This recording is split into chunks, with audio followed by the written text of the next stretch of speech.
Hello, please can you see my screen? Hi guys, can you see my screen? Yes, yes. Okay. Yes, please. All right. So let's proceed. So let's do the game, and then we want to create it into the let's route folder. We already started it, so let me go ahead and use it.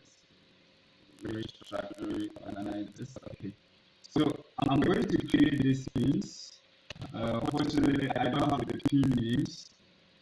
I have the names of the pins. Let's see.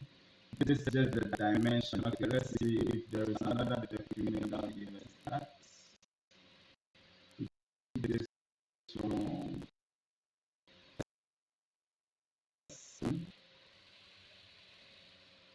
Not recommended for you design.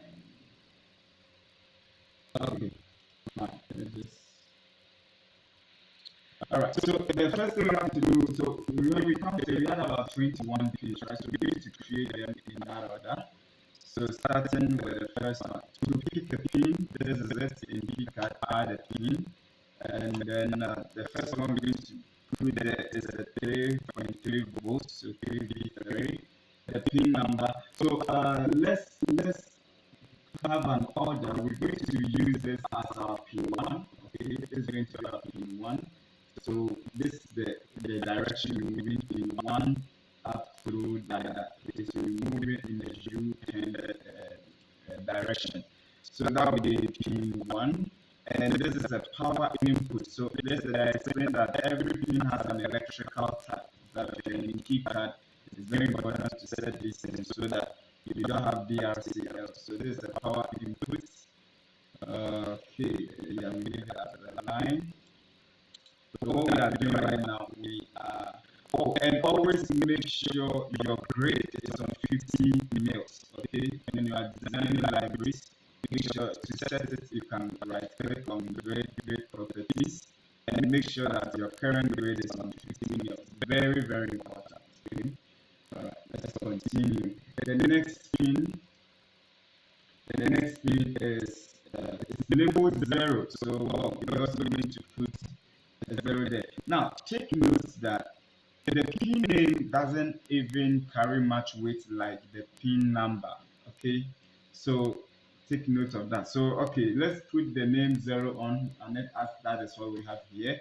And the pin number, we will call it pin 2. Remember, this one is not like something standard. So if we are creating the library for ourselves, then we can set some rules. Now, this one is definitely a GPIO, so I'm going to set it as bi-directional. Pin 3 would be label 1, that would be pin 3. Okay, so yeah, the boring aspect is we have to go through all these things. The next one is pin, so we have pin 1 to pin 2, and that we would call pin 4. That would be pin 4. It's also GPIO definitely. So 1, 2, 3, 4. That's number 2. Made a mistake here. So edit it, and this is supposed to be 4. You see, the pin numbers will map physically to your footprint. So the moment you make any mistake on that, then you would have a lot of issues to deal with. So this will be number 5. The next one is, so we actually have what, 1 up to, oh, up to, okay, so 1 through that up to 17. So let's just go ahead and create them.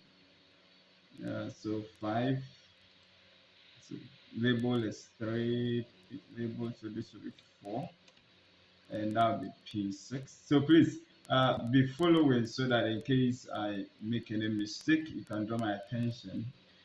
This will be number 7. To be number 7, 6 here, that will be 8. 7 here, that will be 9. Wait, 0, okay, good. And then 8 here, that will be number 10 for us. 9. So you see, these things are not really interesting. Mm. That's why always when designers are working, they want libraries already created because it's quite a lot of work. This will be 10 and then that'll be 12. So the label is lagging by 2. So 11, then 13. 12 will go with 14. 13 here will go with 15. 14 here will go with 16. Now take note of what I'm doing. This blue or teal colored numbers, they are the labels on the pins, okay? And the numbers on the pins are actually the physical pin position. Okay, so take note of that. All right, then we have 15 goes with 17. And they are all GPIOs, I think. That's why I've set them to bi-directional. 16 goes with 18. Then 17 goes with 19. I think that's the end of our GPIOs. So 19, 17, then 20, 21. Then we have 5 volts and then ground. All right, so the last two, that will be 5V, and the pin number is 20. And this is a power input because it's a 5 volts pin. Oh, then I think the 3V3 will actually be an output pin, so we set it as such. Okay, the 3V3 is a place where you can tap. It's supposed to be an output pin. So I press E to edit it, so this will be power output. Okay. Then the last one on this row, just duplicate this and then change the name to GND for ground, and this will be number 21. Okay. Yeah, we have to do for this side too. Okay. So the label is 18, and that will be 22. Let me turn it like that. So the turning, I can actually do that. Okay. Then the next, so we have 19 through 42. 19, 20, 21, 22. Oh wow, they jump. Let's make sure 0, 1, 2, 3, 4, 5, 6, 7, 8, 9, 10, 11, 12, 13, 14, 15, 16, 17. Okay. 18, 19, 20, 21, 26. So we have to be careful here. Okay, so we are on 18. The next one is 19. And now it's lagging by 4. So 22, that will be 21. 23. This is not power input. This is a GPIO. Okay, this is a GPIO, so we have to also set this as such. It's a bi-directional. Okay. The next one is 20. Next one is 20, and that will be pin 24. Oh, why is this thing not working? Oh, okay, orientation. Okay.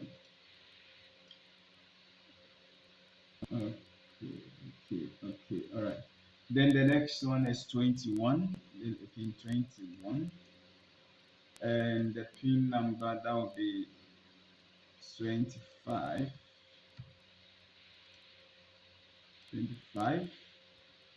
Then we have 26, label 26. The pin number will be 26. What a coincidence. Okay. Why do I? What did I do right here? This is supposed to be 19, so 20. Why did I type R?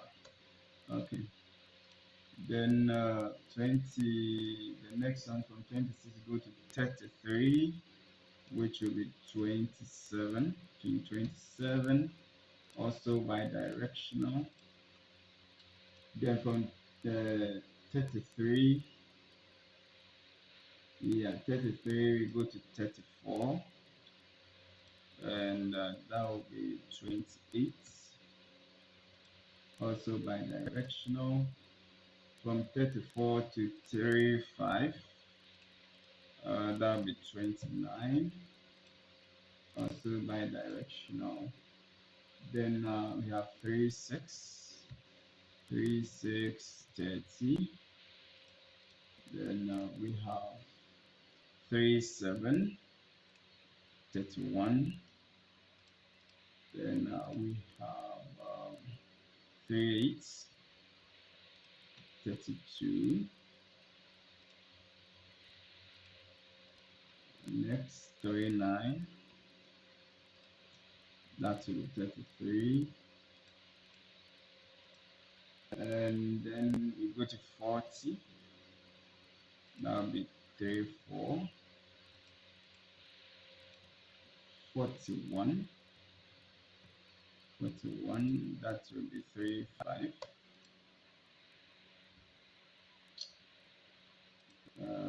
42. Should have picked something simple. 42, that will be 36. Okay. TX. You at TX, that would be 37. Transmitter. The transmit pin, then we have RX. That will be 38. 38.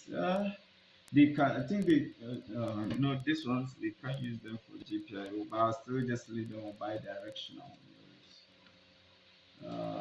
Okay, the next one is 45. That will be 39. And then 46. That will be 40. Yeah, 40. Then we're almost done. RST, that will be 41.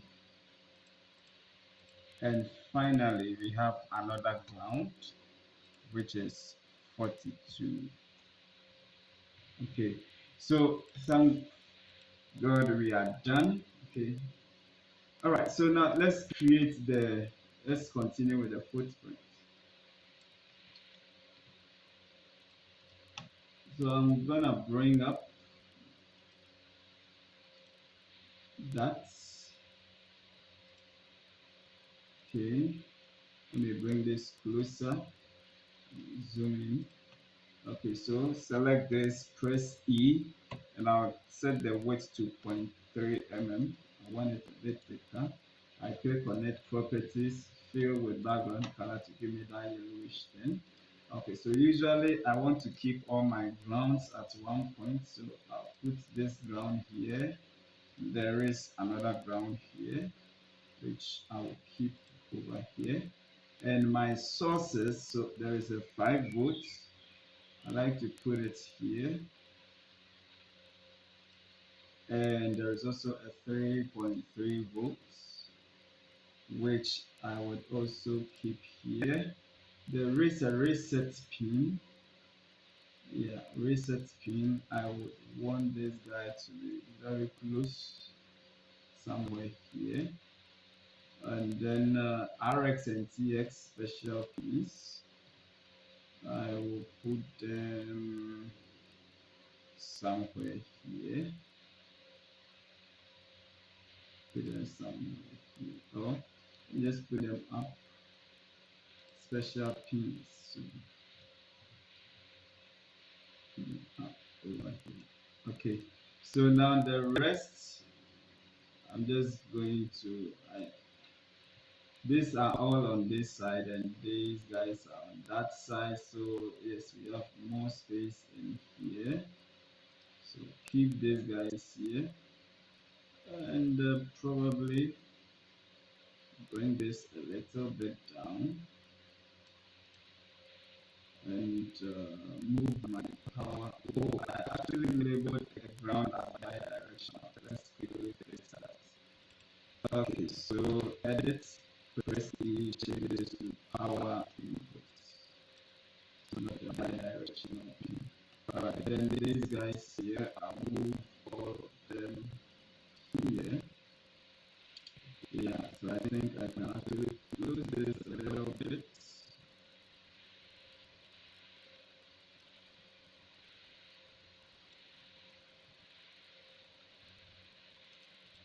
Okay, move them here. Move these guys here.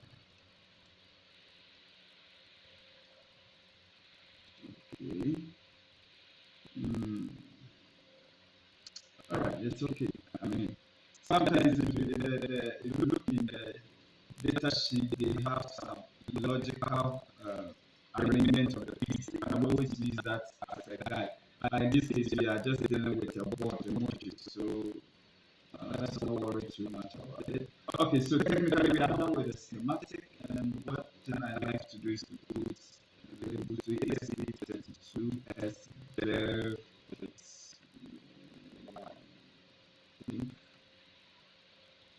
Set this to 2.5 mm. Put it in there. Again, this is not necessary. It is just to maybe not mess up. This is this component. Okay. Alright, so technically we are done with this, and so I showed that when you build a component, you should provide the metadata for the component. Okay, so this particular component, I doubt the DGP will sell, but let's go check. Let's go check that out. So go to DGP electronics, go to their component repo, see if we can find this board.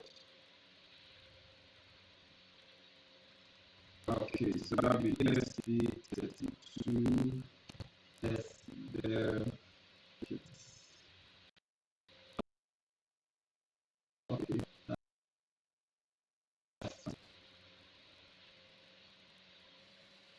Okay, so let's see. Yeah, I think no, this is D, this is S. Oh, do you have any other? This okay, this S3. No, not good, not good, not good, not good. Not good. Okay. By the way, there are still some. Let's check this recipe. Which we need to duplicate this and go back. So we actually selected S32 Devkit version 1. Okay, so we have this schematic here, PCB layout here. Do you have any information? Devkit M1. Okay. Alright, let's just copy this information. So we go back to our library and under the component settings, the description I'm going to put this there. Okay, so if you have the other data, you can actually put them there. Okay, let's not waste too much time. Now, yesterday we just went to the footprint to select an already available package. Right? Today we don't have that. We don't have that. So we have to create our own footprint. So to create a footprint, we have to use the footprint editor. Okay, so select this one.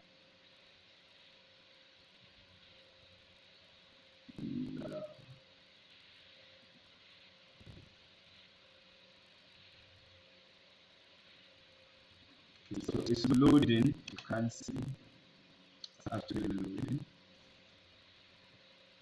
Yeah, any questions?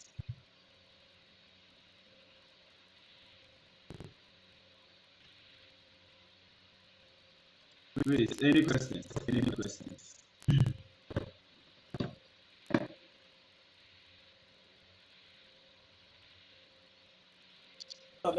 Yes, when you're finally done with this, would you print it out? print this one. Yeah, I mean what I'm saying now. It's actually a footprint. You won't print it. It's a footprint, so you won't print it out or anything. You just keep it as a library and use it. Okay. Yeah. Okay. Can you please help me understand the difference between a footprint and a schematic? Don't worry. In the course of the work, you will get it. Okay. Okay. Okay. So you see, when we are doing the schematic capture, the component symbols that we use, those are what we call the circuit symbols. Okay. When we go to the PCB, we won't be using the component symbol, we'll be using their footprint. So the footprint is like the physical layout of the component itself. So you don't worry when we get to PCB. Yeah. Mr. Bin. Yeah. Yeah. So I get you.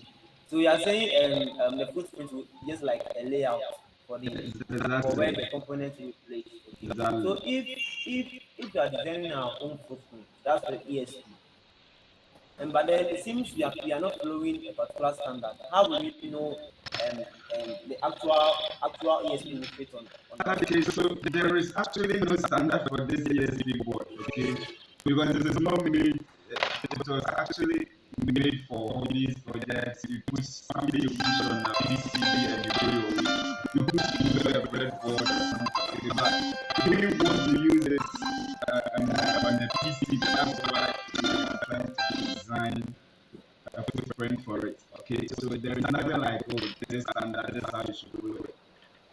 If there happens to be a material like that, we can actually use it. Okay, but usually these boards they don't come with footprint unless somebody has designed it for you or something. Okay, thank you very much. Yeah. So you see, for the something like the ICs, right? Those ones they have their layouts, the key mappings, and all that provided. Okay, but this is it's not the same situation for what we are doing right now. So we have to make sure that we design it so that it's usable. Okay. All right. So now we are here. This is the footprint editor where we're going to do the actual layout of this. So we're going to design something like that. Okay. Now you remember we downloaded some files. If we are fortunate, we could actually use the DXF. So what I'm going to do here is to import DXF. Why does it look like it's frozen? Oh no. Oh, okay. So let's search for our let route library. It's not here yet. That's interesting. It's not here yet. Okay, so let's create a new one. Create a new footprint. Let's do something first. So come to preferences, configure, manage footprints. Okay, so okay, I have the electronics here. Okay, fine. This is okay. All right, so let's come here and then do add new. So look at this. We have add new library, add new footprint. Okay. The electoral library that we created was for the schematic capture, so for the component symbol. Okay. So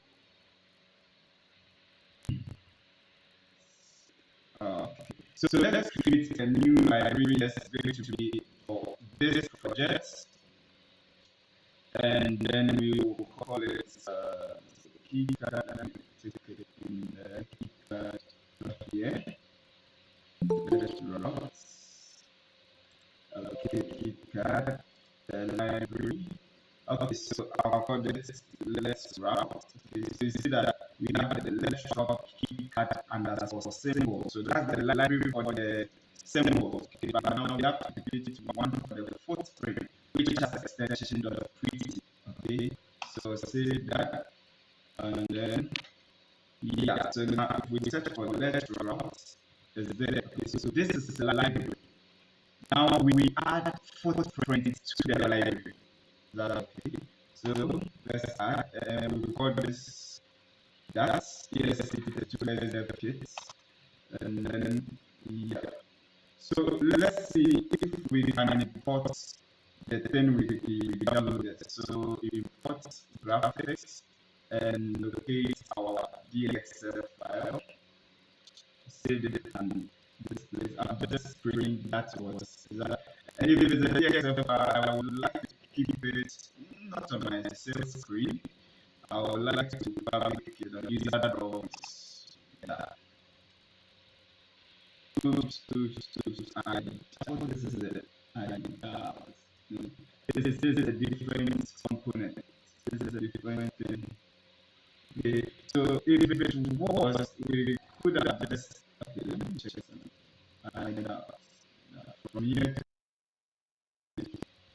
to this is not anywhere closer. Anyway, we've already started the work, so we can't. Let me just delete this and then design for this. Oh, come on.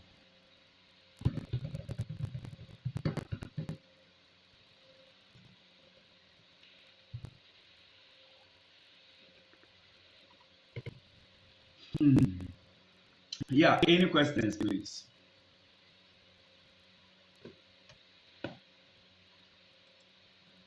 Any questions? Any questions? Any questions? Any questions?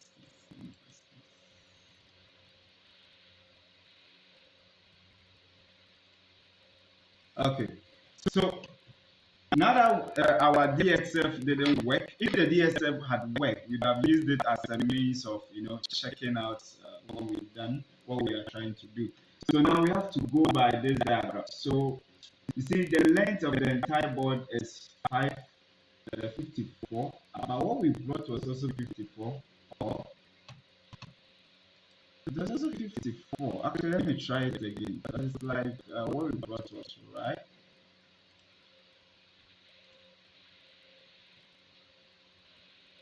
Let me measure from this point to that. This one is 4.8. Okay, so not it. All right. But anyway, we can still do it. So the length of the board is 54, okay, and the width is 22 point. The full width is 25.4, okay. The separation between these two, the centers of these pins, the parallel sides, is 22.86. Is that okay? Now we're going to use a very beautiful tool to do this. So right click and then go to where is this tool? Okay, so I'm gonna right click on this and create a path. Okay, I'm going to create a path. So select it and I have to configure the path. So if you look at this, it's actually using the same pins as the Arduino header pins. Is that okay? So let's call this number 1, and we want it circular. We want a true hole, something a true hole, and then the through hole, the hole size, the header pin. I think the Arduino female socket has a hole. The hole is supposed to be like 0.82 mm. Yes, 0.82 mm. I mean, if we can actually check it out, we can actually check it out. Header pin, header socket, sorry, header socket, hole size. network is really not helping me. Okay, so let's check this out. Okay, this is not giving us the information I want. Let's check this. Okay, no.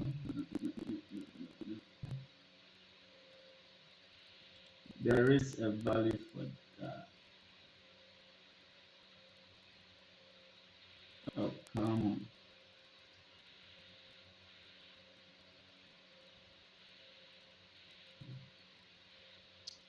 Okay. But I know it's somewhere about 0.82. There is somewhere like that. Okay, header page socket hole size is about 0.82 mm.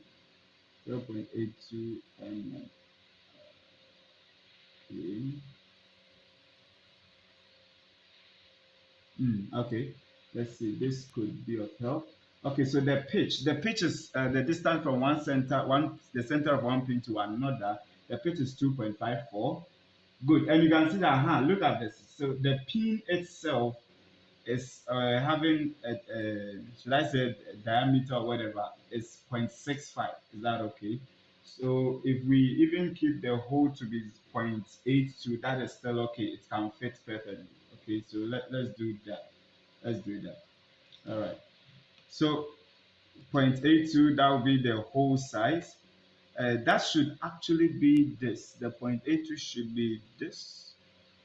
No, this the part we are going to set the part to maybe 1.52 thereabouts. I wish I had this information. Hmm. Okay, we can still get it. We can still get it from keycard. So I'm going to save this work and then open header socket.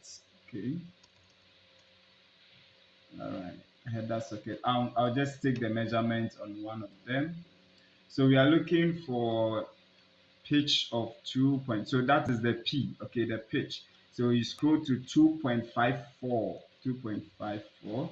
I mean, this was information that we could have gathered before starting, but anyway, this was not even part of the whole idea.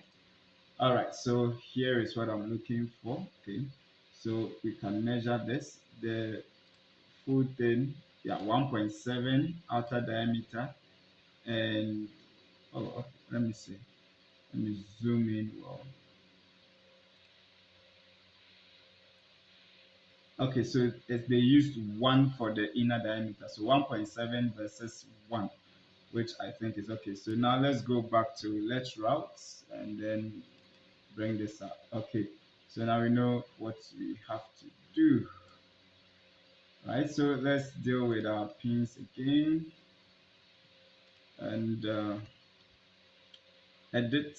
So we want a through hole, so something that will go through the entire board. We want it circular, and then the part size should be 1.7 and the inner hole should be 1. Okay, so that's actually what we want.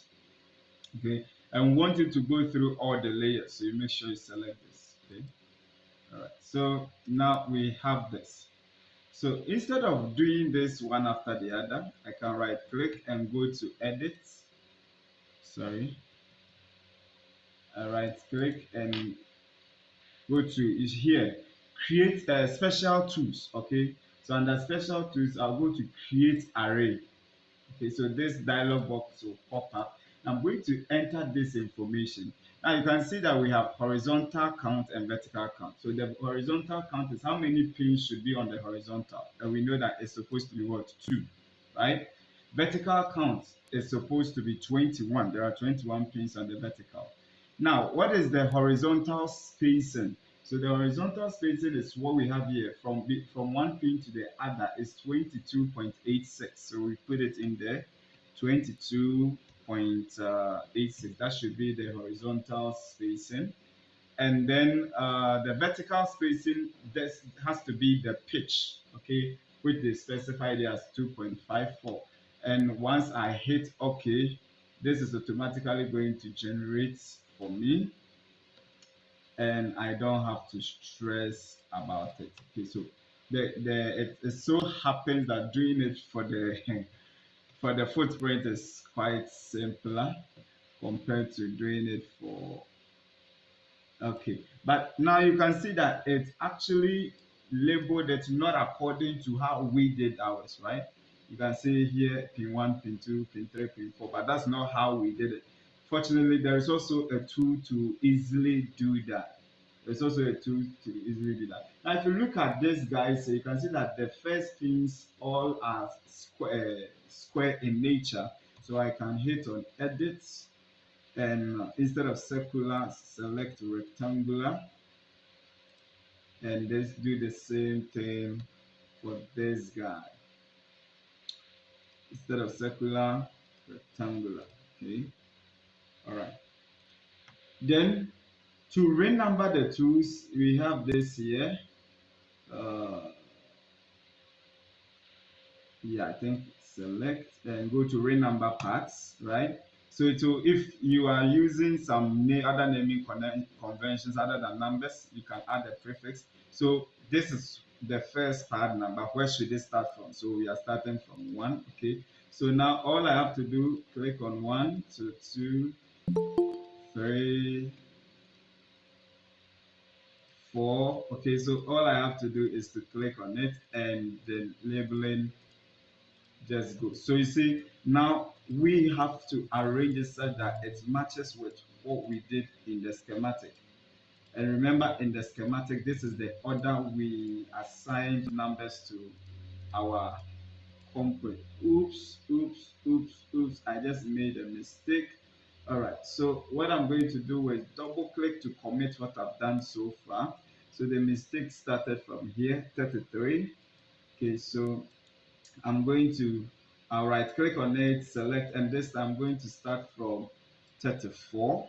Okay, and then select, so that becomes 34, 5, 6, 7, 8, 9, 10, 41, 42. Okay, double click to commit it, and we are done. Now let's try to draw the boundary around it. If you look at it, we have 54 by, so let's pick this is a square 2, a rectangular 2, okay. And we can actually, so we want uh, 25, 25 by 25.4. So I'm adjusting whilst, so 25.4 on 0.4. Oh, come on. All right. Then we want 54. 54.00. Okay, I can use this 50 and 25.4, 54 point, oh come on. 25.4, yes, and that's what I want. Okay, now the next tricky part is getting this to, I mean, align hey, sorry for that, align well on this, but I think here I can actually gauge it. Okay, actually gauge it and use it. I think this is okay. So this line would be, you see, if you look at it, if I select the line and check it out, it is on my sales screen, right? Now, when you are designing components, you want to keep something called the keep out zoom. Like, sorry, I've forgotten this, but let me. Courtyard, yes. We want to also create a courtyard, and a courtyard is like the area that this guy should occupy on the board. So I'm going to put a courtyard around it. Okay, and it will be better we specify our pin 1. So to do that, I'm just going to put a small dot on what we called pin 1, so that when you're putting it there. Now let's check something on the diagram. So you realize that on the diagram, this is what we chose as pin 1. Okay, so we probably have to create this extension for people to easily see that the antenna goes here. Okay, so I'm going to put this circle over here. as a pin 1 indicator. Yeah, yes, yeah. Can I fill it? Can I fill it properties? Yeah, fill shape. Okay, so that will be our pin 1 marker. Okay, and just so that it will not be difficult to know that this is where I'm going to draw something crude over here to represent the antenna. Okay. Actually, let's see if there are dimensions for the antenna. No dimensions. Okay, so let's just leave this there. Yeah. Okay, so I think I'm okay with it. I mean, if you want to design for standards, then you could go ahead and implement all other kind of stuff. Oh, let's also do something to indicate the position of the USB. Just something to show that give the user a clue when they are connecting. Okay. All right. So this is ESP32S Devkit 1. So let's try our luck again and see if we can get what do you call it? Come on. If we can get a 3D model, so it will be completed if we get a 3D model. Paste here.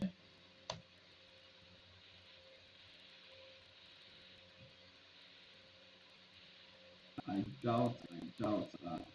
Said okay. Still. Okay, let's try grab card. Let's try grab card for the last time. Yeah, so it's not every time that you get a 3D model. So sometimes I create it myself. I have 3D design tools. So sometimes if I still want the 3D model, I just have to create it myself.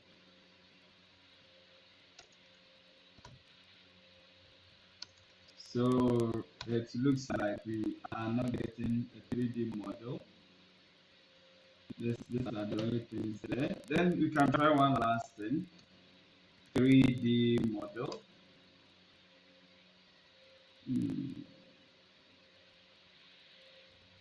Step file. Whoa, let's see. I doubt you get in. Okay, so so if we had the 3D model, we would have imported it and embedded it on the footprint. But since we are not getting it, that is it. We won't waste any much time. Okay, so this is the footprint. So you see how simple it is to design the footprint. Okay, it is very easy. And since we followed the documentation. Now actually we can cross check that our dimensions are right. So from middle to middle, do you remember what it was supposed to be? This says that it's 22.9 from the documents that we followed. Pin to pin is 22.86. So 22.86 and 2.9. That's not much difference. Okay, so we can keep it just like that. And then the pitch, that is the distance between from one pin to the other. Now you can see that is exactly 2.54. Okay, so it means that this would fit exactly as we need it. Now, after doing this, we are not done. We need to associate it to the the symbol. Okay, you have to associate it to this symbol. Now, to do that, you come to library properties, and under footprint, we open the footprint editor and search for let's route. Okay, so this is the only footprint there. We don't have to do any other thing. We just have to press OK. Okay, so keycard is automatically going to knows how to map this to the pins. So you have to make sure that your pin numbers matches exactly as you want it. Okay, if you miss anything, keycard will not be able to correct that. So pin numbers are very important. Okay, so I'm done. and that is it. If we had 3D model could have attached it, maybe I could simulate how to attach it quickly. So if we had a 3D model, we would have come to footprint properties, and under 3D models, okay, you locate our 3D model.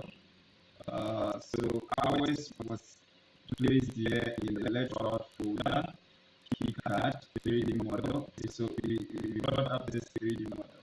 So we select it, it's going to load, you can have the preview here. And of course, my memory is misbehaving. Right now, I need a 64 gigabytes computer, is 64 gigabytes in memory. And a 32-bit packets. Oh, God.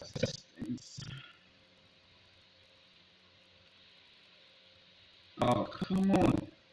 Why is everything wasting time today?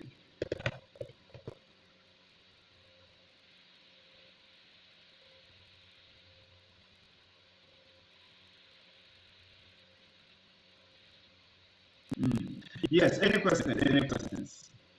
Okay, so the 3D view here. Okay, so yeah, go on. But quick one, let me finish this.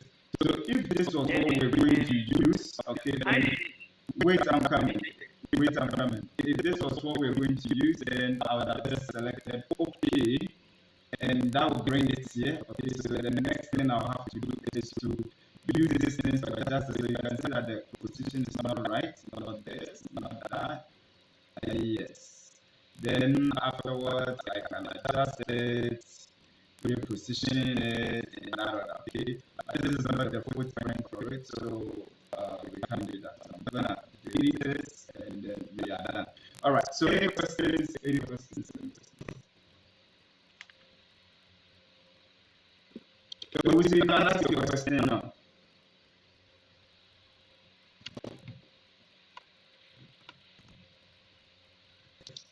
You can ask your question now. Alright, so that was just by the way, in case you wanted to find out how to create a library symbol and footprints, we just did that. Okay, I'll be sharing these things with the files that are uploaded on GitHub, so don't worry. Okay, so now let's come back to our main work. But before, let's take some questions. Please, any questions? Any... On the footprint editor, why didn't you draw all the parts there? Draw all what parts? Everything you see on this.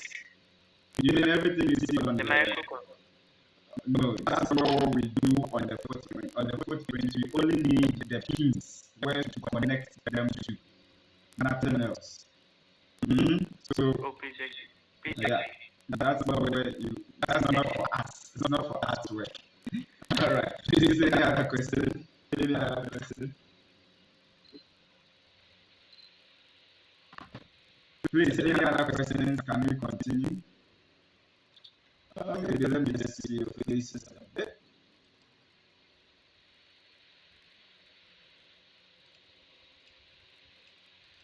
Yeah. Any other questions, please?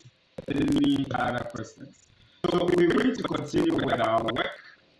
Yesterday we completed the schematic, we completed creating the circuit, right? But we still have to do a couple of stuff, and that's what I'm going to talk about for the rest of this session, okay? So if there is no further questions, then let's quickly zoom into that. Okay, so now everything looks good here. It's exactly as we wanted it to be.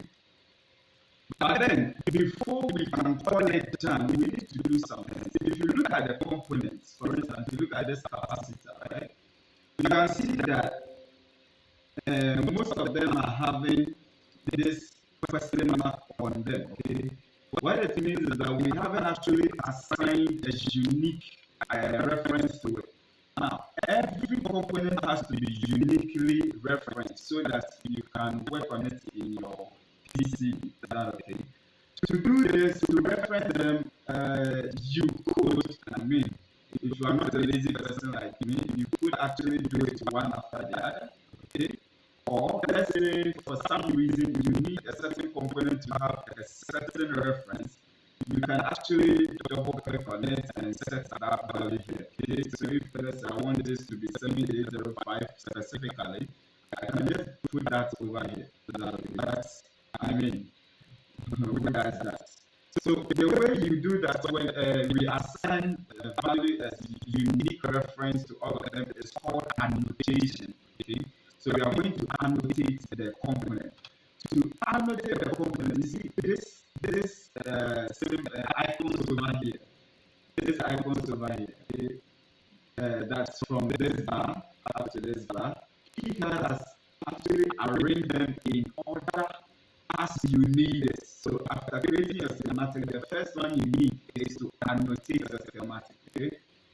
So we click on this button, and can you guys actually see my mouse? Oh, okay, yeah. Let me check for the recording. Yes, my mouse is visible. Whoa, actually my cursor is not visible. Please just a moment. Monitor. Yo, capture mouse. So this one I've been working with that visible. Okay, sorry. Okay. Thank you. All right. Okay, then the annotation you could specify a direction. Okay, so right now it says that sort symbols by X position. So this is how it's going to move. It's going to move downwards, upwards in that order. Okay. If I also wanted to move this direction, like along the horizontal, like that, I can select this. But I mean, usually I don't have a need to change these things. Now, in case you already had some components annotated previously and you want to reset everything, you can first select reset existing annotations. Now, if you select keep existing annotations, that means any component that is previously annotated would keep its value. Okay. Right now, I don't think I have any new thing imported, so we can just keep existing. And we want to do for the entire schematic. If you are doing a multi sheets, then you could also check these things and stuff. All right, so once we are okay with our selections, we hit on annotate, and then if everything is okay, you should see error 0 warning 0. Okay. Now when we come back, you see that now instead of C question mark, we have C2, C3. Everything has been given a special identifier. Okay, that's annotation. Okay, so that's the first part of it. Now, the next thing is to check your electrical rules. Okay, make sure that everything is intact. So to do that, we run what we call the DRC checker, and then you select run. So this is going to run through your system and bring out any potential error or warnings. Now, fortunately over here, it says that warning 0, but I have 3 errors. Let's look at what these errors are. It says that pins of type power output and power output are connected. Now, remember when we're designing the, what do you call it? The schematic, the symbol, the library, right? We were setting some electrical types, and I kept saying that if you don't set this well, you have errors when with your DRC. Yes, that's the kind of error we are getting right now. Okay, so apparently there is a component that has an electrical type of output, which has also been connected to another component with an electrical type of output. Okay, now this technically you shouldn't do. Okay, so an output will have to connect to an input. So that's why I'm seeing this as an error. Okay, but this is not something that's going to affect my circuit, so I'll just ignore it for now. Now, another thing is input power pin not driven by any output power. So if I click on this, you can see that, okay, so this is an input power, but the fuse pin is passive. Okay, that's why it's complaining. Again, this one too, I can ignore. And I think the rest, so this one says pin type power output is connected to power output. This one I can ignore. Now, let me quickly show you something. You see, I said that when a pin is not needed, you have to take it away. So, for instance, let me delete this not connected marker and run DRC one more time. Now we should have 4 errors, okay? And one error says that pin not connected. Now, it is a good thing that KeyCard shows you that flags this as an error, because maybe that is not something you intended doing. That will remind you that there is a pin left unconnected. Okay, so if you actually want that pin not connected, then you have to deliberately put the not connected, no connection flag on it. Okay, and now KeyCard would, the moment KeyCard comes across it, it will know that okay, you are aware this thing is not connected, and it will leave it alone. Okay, so yeah, that is okay. That is okay. So we have annotated, we have done our, oh, so you can see that we still have this DRC markers over here. If you want to get rid of them, just run the DRC again and click on delete markers, and that will take them off. Okay. Now, the next thing is to generate what we call a do footprint, run a do footprint assignment. Okay, footprint assignment. Now, for most of these components here, we haven't associated any footprint to them. Is that okay? So what we are going to do is very important. In order to be able to export this to the PCB editor, we need to associate footprint. By the way, when is this session ending? We started at 1:30. So 1:30 to 2:30, 1 hour to 3:30, 2 hours to 4:30, right? Yeah, 4:30. 3 hours from 1:30. Yeah. Okay. So we still have more time. So to assign components, right? To assign the footprints. When is it ending? 3 hours after 1:30. Even oh, that would be 3:30. Sorry. Yeah, so that will be 4:30. 4:30 rather, right? Yeah, Yes, if so it's 3 4:30. hours. Yeah, yeah. Somebody said, why? Your heart has skipped a beat, eh? Okay, so let's continue. All right, so the next thing we'll do is to associate footprint. All right, so let's click on this button. A dialog is going to pop up. It has actually popped up, and then unfortunately it popped up on my other monitor. Okay, so here is it. Okay, now this dialog will be working with it for quite some time, so let's keep it like this. Okay, now here you can see that all your components, so the project we are doing has 39 components, okay, and all of them have been listed here. You can see that we only have footprint for 3 of them, this, that, and that. The rest, all of them have no footprint. Is that okay? All of them have no footprint. Okay, so let's assign footprints. I'm going to bring the footprint viewer. So you click on this button, that will open a small footprint viewer over here, so that any footprint that we select, we can actually see what is happening with it. Footprint viewer. And since we are also interested in 3D model, you can click on this to bring up our 3D model. Okay, and I'll just size it and fix it here. Okay, now take note, sometimes when you come to the 3D view, you may not see the 3D models, right? If you have that problem with your keycard, and I think it's usually the case for newly installed keycard. So if you open and you know that, oh, this particular component is supposed to have a 3D view and you are not seeing it, come top here. Okay, probably all these things will be turned off. Then you make sure you switch them on. Okay, if there is supposed to be a 3D view, once you switch them on, it will show. If it doesn't show, then it means that you don't have a 3D view. Now, if you want to change the projection, so this is I think isometric. This is orthographic. Okay, so just keep it at isometric. All right, so let's resize it and put it back. So anytime we select any components, any footprint, we are going to see the actual footprint and the 3D view. Okay, so our art mega, you see, that's how our art mega looks like. Our AMS2, that's how it looks like.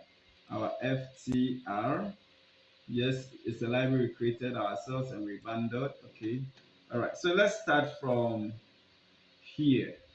Now, we are going to use SMD components throughout.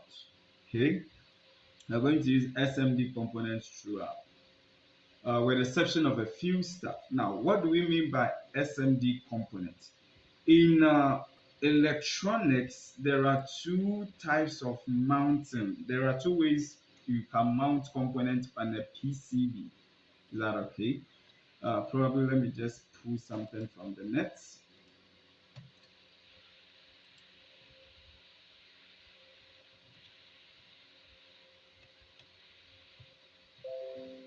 Let me just pull something from the net. Okay.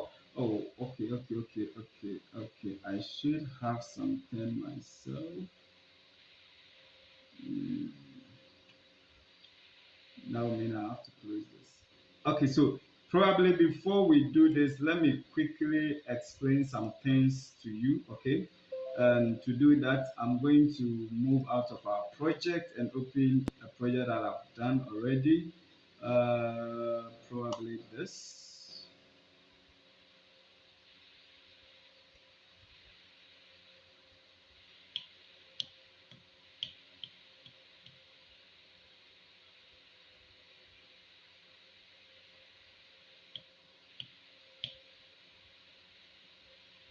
Okay, and I'll bring this up. PCB module. Okay, any questions? Any questions as we wait for the software to ready? Any questions?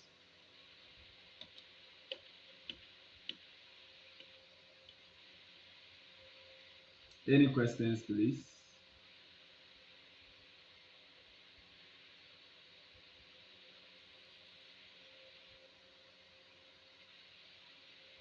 Sir, Yes, please. sir, so the part, if you want to view it like a little real, you can use the 3D view to do it. Yes, please. It's okay, thank you. Okay, so there is this work I've done over here. So let's go to the 3D viewer so I can explain something to you.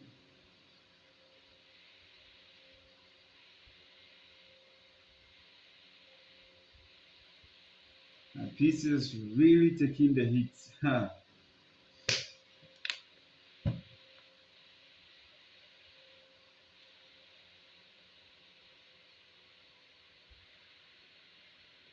Yes, any more questions?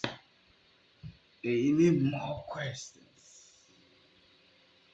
Okay, so our 3D viewer is ready. Okay, so this is a project that I'm working on. Okay, now if we look at these components that we have here, okay, you can see that we don't need to drill holes for them to mount them on the PCB. So this green area this green board that you're seeing, this is what we call PCB. Is that okay? That's what we call PCB.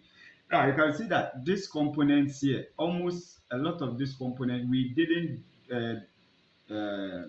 make a hole to put them through, with the exception of these guys. So the connectors, we had to drill a hole to push the connectors through. Okay, so this and that, okay, they have to go through a hole. But apart from that, the rest of the component, that, they are all not having holes. They are mounted just on the surface of the board. Okay, they are what we call SMD, surface mount devices. Okay, now you'll be hearing of certain terminology. Now the first one is SMA. SMA stands for surface mount assembly. Okay, it's let me say it's a technique for setting up or soldering this kind of SMD with surface mount devices on the board. Okay, you can also hear of SMC, surface mount component. So all these things are surface mount components. The simple and short of it all is that we don't have to drill a hole to push them through. They only stay on the surface of the board. They never cross any other layer. They stay on only the surface if it is the surface, or if it is the bottom, only the bottom. Okay, you don't have to drill any hole to push them there. Okay, so SMA surface mount assembly, that's the process of soldering these things. Okay, they have machines for that. That's when you use an SMC technology, surface mount technology, to do the assembly. Then we have SME, surface mount equipment, which definitely will be tools and equipment that are used for surface mount technology operations. Okay, we also have surface SMP, surface mount packages. Surface mount packages. SMT is surface mount technology. So these days you get your heads around them, but the long and short of it, them all is that instead of using things, so if we take resistors for instance, let me close this, guys. If we take resistors for instance, for resistors and even capacitors, we could have so SMD resistors. Let me just show you their difference. Okay, so this is how SMD, let's probably look at images. Okay, so this is how SMD resistors look like. They come in different sizes, but they are this flat. Okay, I hope you can see. These are SMD resistors, how they look like. Okay, then we have the other versions, the ones that we have to drill a hole before we can push their terminals in and solder to the board. We call them through holes. Okay, so through hole components, through hole components, through hole components. So for the through hole, sometimes you see PTH, which stands for plated through hole. Okay, so this the nature of a through hole. You have to drill the board, make a hole through the board, and push the lead through. Then you apply the solder. Is that okay? Now, sometimes these holes may be plated. Plating means that they will be covered with copper. Okay, so you see some metallic ring inside them. If you see something like that, it's a PTH, plated through hole component. But there are times too, they may not have the plating inside, so you can just solder them at the bottom or at the top. So through hole technologies, we have you can have it in two versions: plated through hole or non-plated through hole. Okay, so all this. So this is an example of a resistor, as is shown on this board. You see that here we have to drill this hole and put them in. Now you can see the size of the resistor, and even if you check the value, so you can see that this is a typical example of a shunt resistor. It's taking a lot of current, and that means it's going to dissipate a lot of heat. That's why the size is that huge, right? But also these guys here are also resistant, but they are the surface mount type. So surface mounts through, surface mount through. So most components have surface mount versions and through hole versions. Okay? Now, tomorrow morning, like we did today, I will do a small presentation on this surface mountains, the advantages about each other. Okay, I'll do a short presentation on that before in the first session tomorrow. Okay.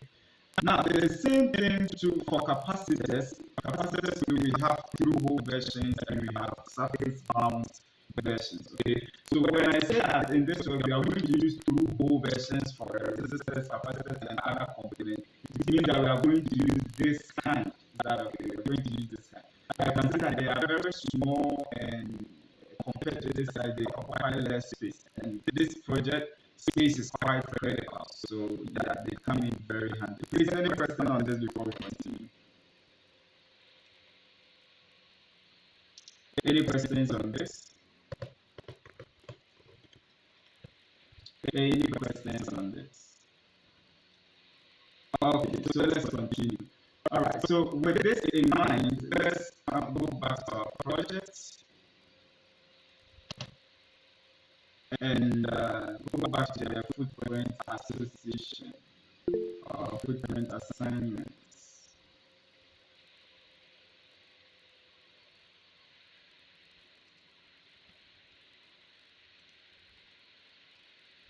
Okay, so welcome back. We click on the footprint assignment tool again. Elijah, yes, please go ahead with your question. Please, I want to ask whether the surface mounted components are they mounted on double boards? Yes, actually, double as in double-sided boards, right? Yes, you can do that. You can do that. They are usually very useful for that situation. Let me probably show you something I have with me over here.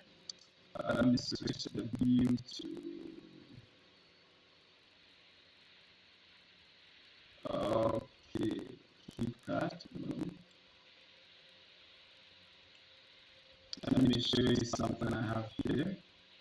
Okay, unfortunately, I'm not sharing that anymore. Okay, okay, camera, where is it?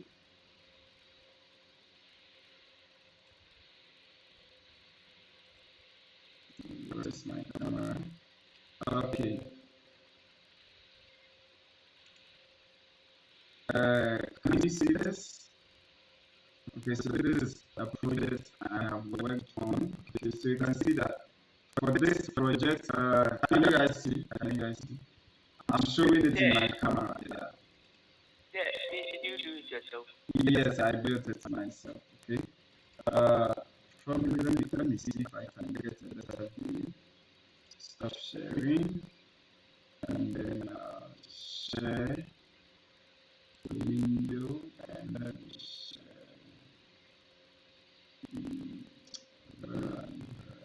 Yes. Okay. I'm trying to share something. Okay, let me check this out. Just a second, please.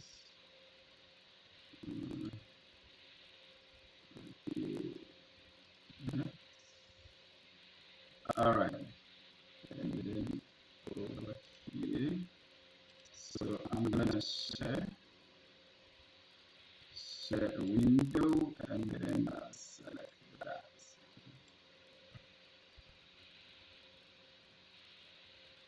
Okay, so this is a typical PCB, right?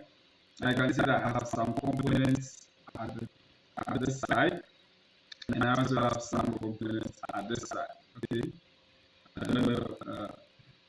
Yeah. Okay. So you see, there are some components like this LEDs here, LEDs here.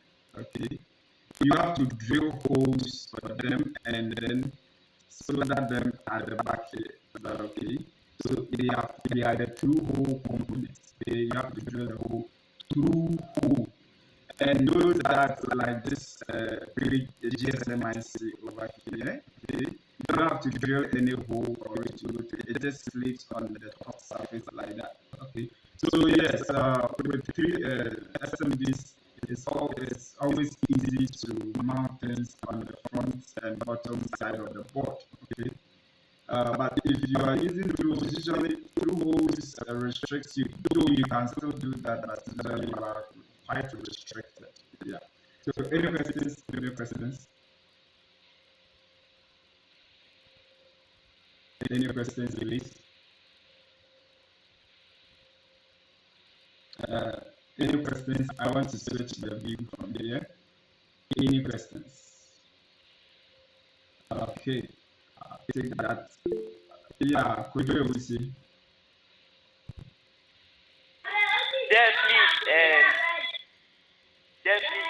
So that board you are holding, what is it?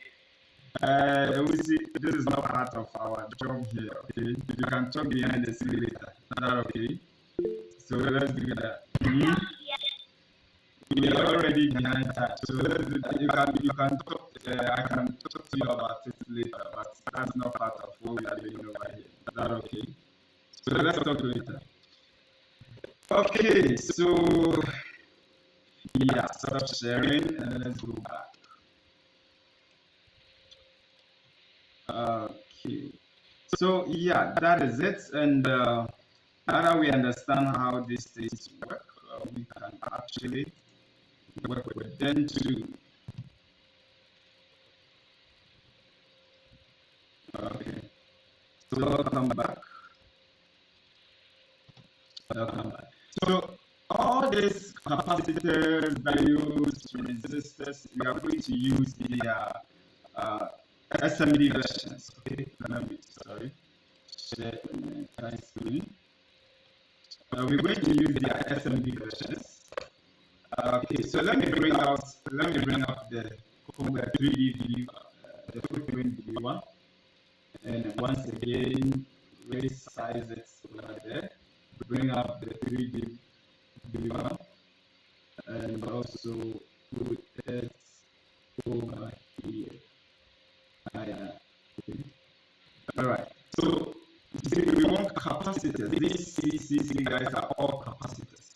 Now, when you take this component, the SMD packages, there are various sizes, and tomorrow when I talk about them, you will understand them more. Okay. Right now, the sizes that we are going to work with, we call the package 0603. 0603. So it represents a particular size, okay, very tiny. I'm just crying for the people, those who will be soldering it, okay, but that's the package I want us to use. When we print out the boards, we will have a session where we actually solder everything. So don't worry, I'll show you how to do that soldering. Is that okay? So when all we have to do right now is to come to the footprint, foot library panel, okay, and look for capacitors. Now, so we have capacitors over here. So we have capacitors SMD, we have capacitors tantalum SMD, and we have capacitors through hole THT. Okay, what we are looking for is SMD. So click on SMD. The moment you select, then the filtered output will appear over here.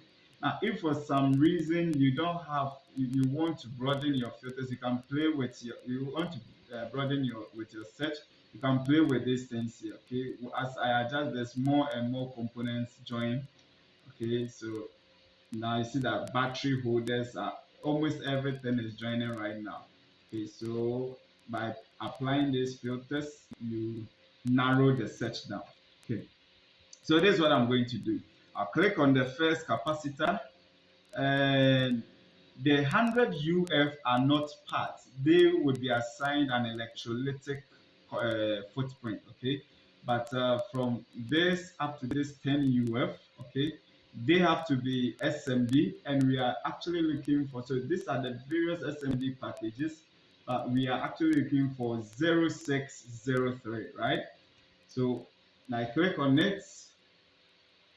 Then I have to also make sure that it has a 3D model. So you can see how it is. This is the size of the 0603. Let me show you how the something like 1206 look like. That is quite bigger. Okay. So this sizes just represent some. This package values represent the sizes, and tomorrow I'll make a presentation on those things. So the tiniest you can get is 0201, and trust me, you don't want to be working with this. They are very, very tiny. In fact, looking at them is quite a problem on its own. So usually the minimum that I use is 0603. This is the package I usually use. And yes, I always solder by hand. So far, all the work that I've done, I solder by hand. Even the board I showed to you, I soldered by hand. Everything is soldered by hand. It's not rocket science. I'll show you when we build up the board. We build up the board. Okay, so you see all these have been selected, so I can double click on it to set them all at once. Okay, it's that simple. Now let's set the rest of those capacitors. So 10 UF, all these guys are SMD 0603. So we set it. Good. Now we are left with this guys here. I have an Arduino board with me, and the ones on an Arduino board, this looks like a 5 mm diameter. So here we want SMD capacitors, all right, but we want electrolytic. Okay? We want electrolytic. Oh wait, I think I selected the wrong footprint for the last guys over here. Oh, okay. I selected the right ones. Yeah. But these guys here, we want electrolytic capacitors. Okay. Now, electrolytic capacitors, they are polarized, as we explained yesterday, and this is how they look like. Okay. This type of capacitors, if you have an Arduino, that's how they look like. Okay. Now, the one that I want should have a diameter of about 5, and the height should be, I think it is just about this size. Okay. Just about this size. If you are not sure, you can always go online and search. So we want 100 UF, 100 dimensions of 100 UF. The voltage should be about 25 volts SMD electrolytic. Okay. For information on the size. But then, if you actually have the physical capacitor with you, you can measure it out and then use it. So I have taken a rule right now, as you can see, and I'm measuring it. This one has a diameter of 6. It's actually 6 mm, right? A diameter of 6 mm. And the height is also about 5 point something mm. The height is about almost 6 mm. Okay, so you can always find out that way. So let's look at this, whether we can get any useful information from this one.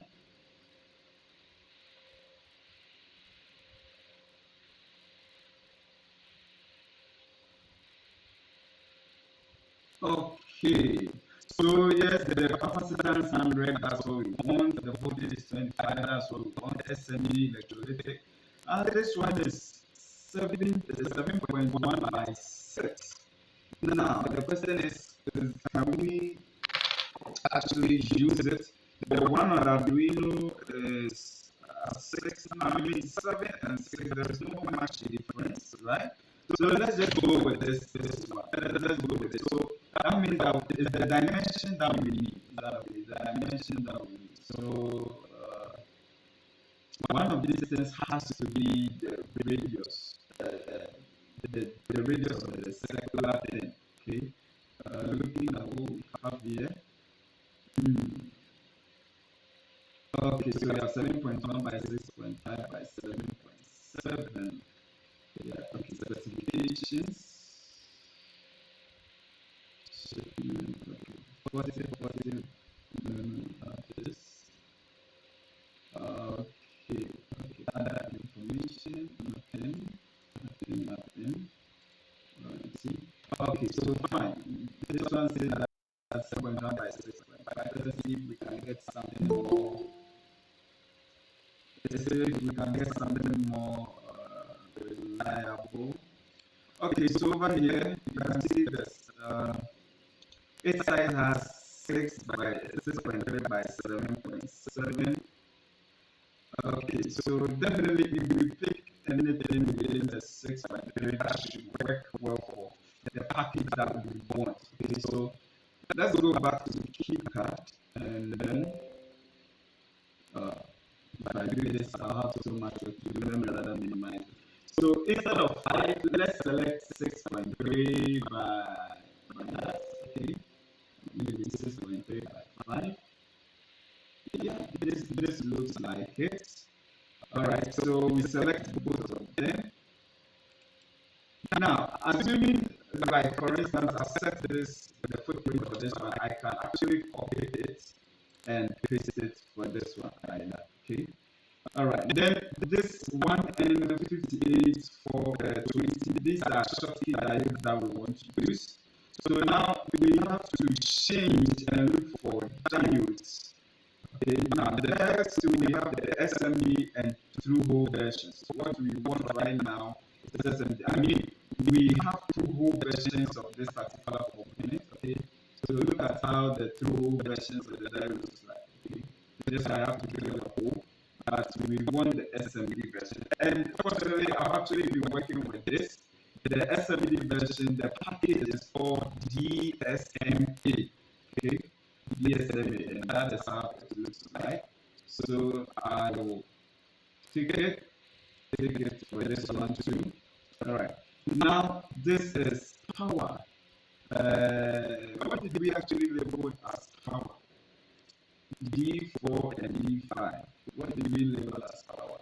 Oh, that would be the LEDs. That would be the LEDs. Yes, that would definitely be the LED. Let me cross check here.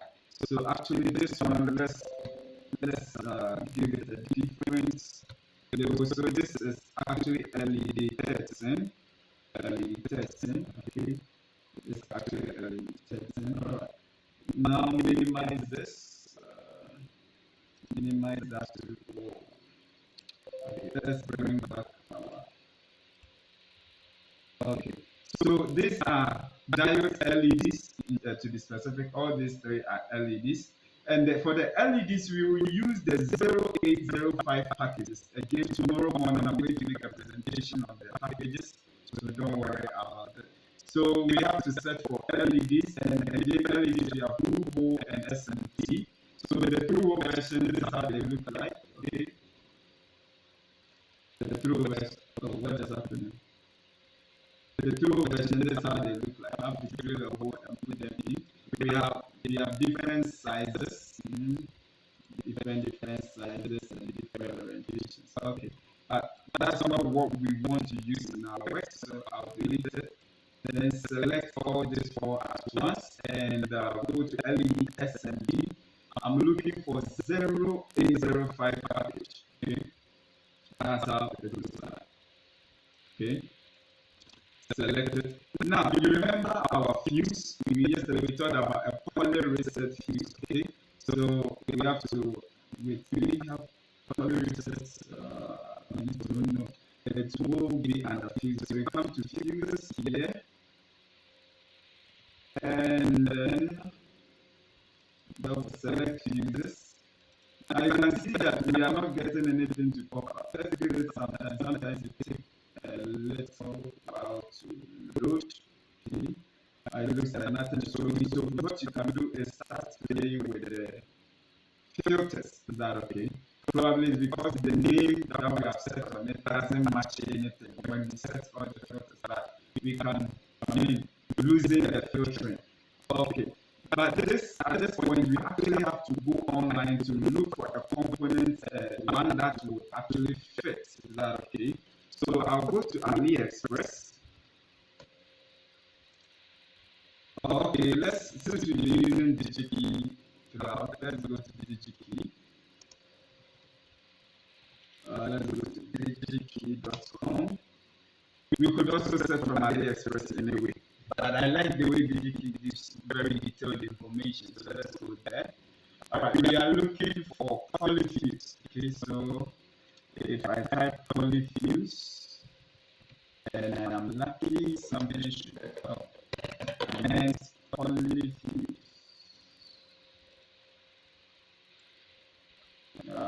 Polyfuse.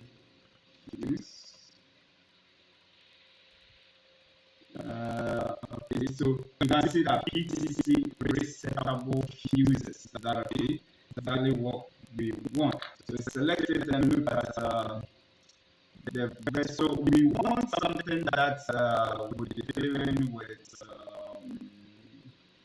our voltage can actually accept 12 volts, so 24 volts. So I think let's set it to 20, 30 volts, right? Now we only want, by setting this, our current is really limited. So let's say, let's check about 12 volts. 12 volts, that's interesting. Okay, so about 30. One active components. The maximum current is too high for what we want to use this for. Okay, that's too high. Okay, we have 2.6 here, but we technically need something very little. Okay, so this is 50 amps. 50 milliamps. Okay, so let's go through. I think we can find something. 12 volts, 210. No current rating. 100 milliamps. So we want something around 1000. This was closer. Okay, so but not cool actually. If we use this, so I think let's do an adjustment, right? Should we probably move the entire circuit splits after the entire circuit splits after our 5 volts, right? So we can actually move the fuse to our 5 volts line instead, because if we want to use the input, the V in, then we will actually have a lot of issues restricting the final voltage for the fuse, right? So I'm going to do a little change in our work. So I'm going to pick this particular fuse here. Okay, it's a 6 volts, so that will be ideal for the 5 volt line. It can also allow 1 amp, and the package is 0805. So that's what we'll use. I've seen a hand up. I'll come to you very soon. Okay, so when we come here, 10805. Yes, do we have the polyfuse? I think you guys will have something called polyfuse. Little fuse. Anyways, is the package that actually matter. So polyfuse, yes, we select this. Yeah, I'm coming. I've seen you. I'll get it. Let me finish this. Okay, so I'm going to select this. Okay, so that means you have to change the fuse from the V in line to our 5 volts line. Okay, which I think makes sense to use them there. But all the circuit is behind the 5 volts. So if we move the fuse there, that's also be okay. I'm going to put it there. Now, quickly, so your question, please. Hello, Bright. Was it Watson? Okay. So the USB, we search for it, and the USB should be under connectors USB. Connectors USB over here. Okay. And for this, we know exactly what we want. So you can go through the list here, and we would be very grateful if we have one with.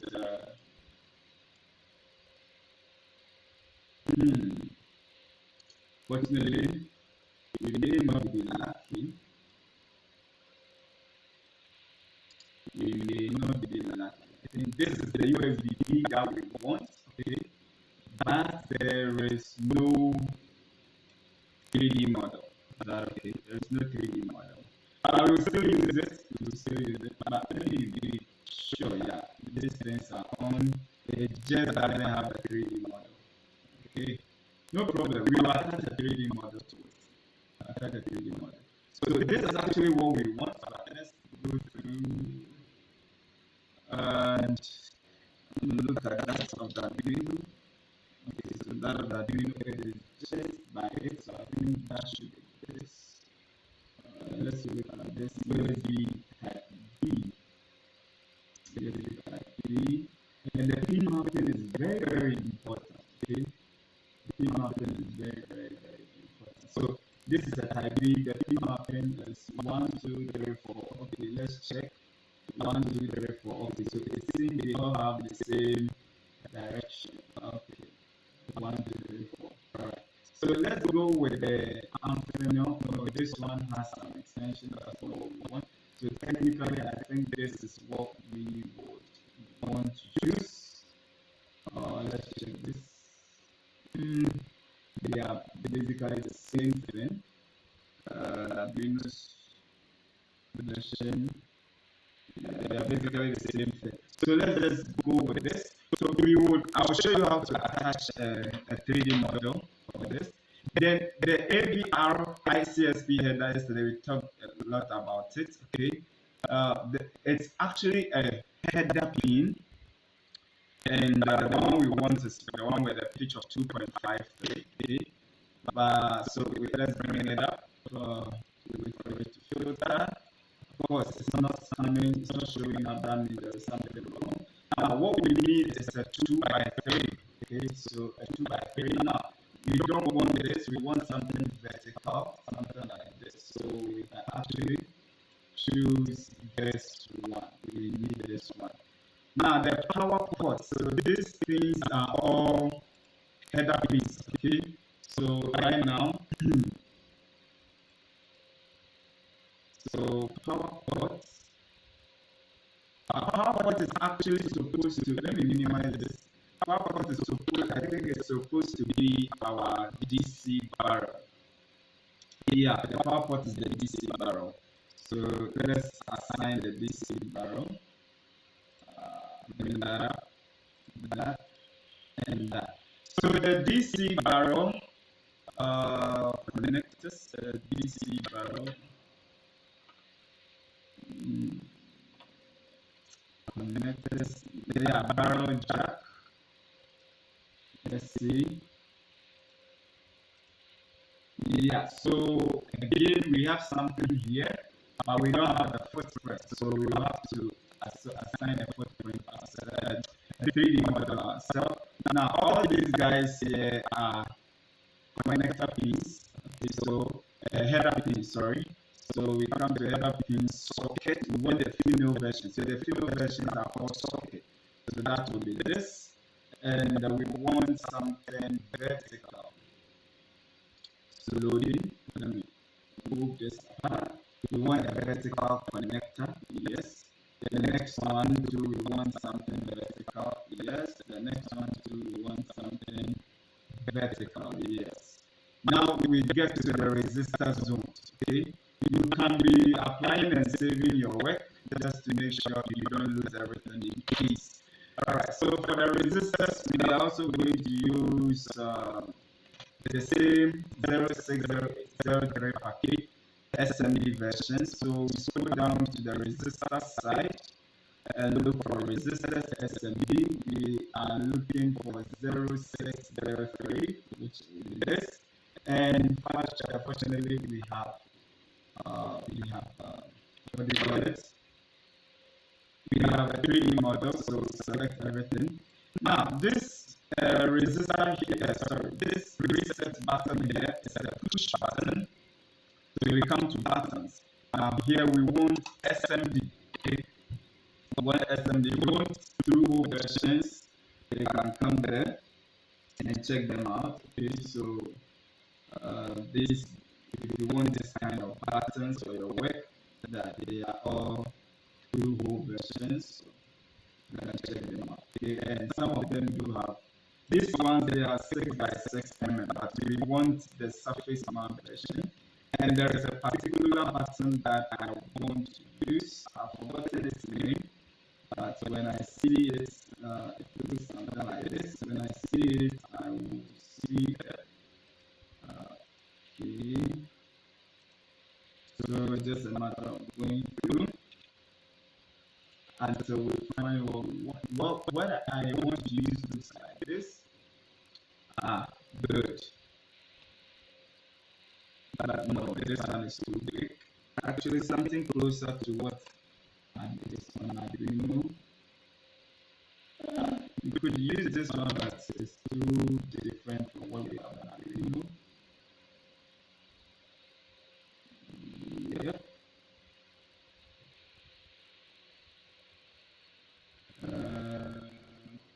Okay. Let me measure something real quick. So this is about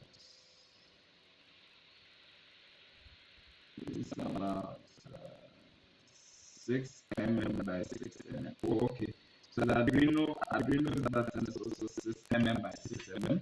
That means we can actually use this particular button here. And fortunately, it has we can use this button. Okay, so let's use this button for the switch. Then the 7805. Actually, I think I'm going to change the 7805. Okay, I'll rather prefer to use the AMS version of for that, the 5 volts AMS version for that. Okay, so I'll change this. We've already assigned for our microcontroller and programmer. Now the last thing here would be our crystal oscillator. So for the crystal oscillator, I think if you come to crystal, yes, we want SMD versions. We are looking for AC49, yes, AC49. And I actually want the SMD version, so that would be this. Okay. If you want a through-hole version, there is a through-hole version. There should be a through-hole version. Yeah, this about this. So this one you have to drill a hole to use it. Okay, so if that is all you want, and there are different types of crystal oscillators here. Okay, so choose what you want. Okay, but we want the SMD version, and that will be the best. So select this. Okay, so we are left with just one component. So I said I'm going to change this to AMS 1117-5, and I'm going to change the position of this fuse. So let's quickly go and do that, and then come back. So the first thing to do is to change this for 3. This component. I'm going to use AMS.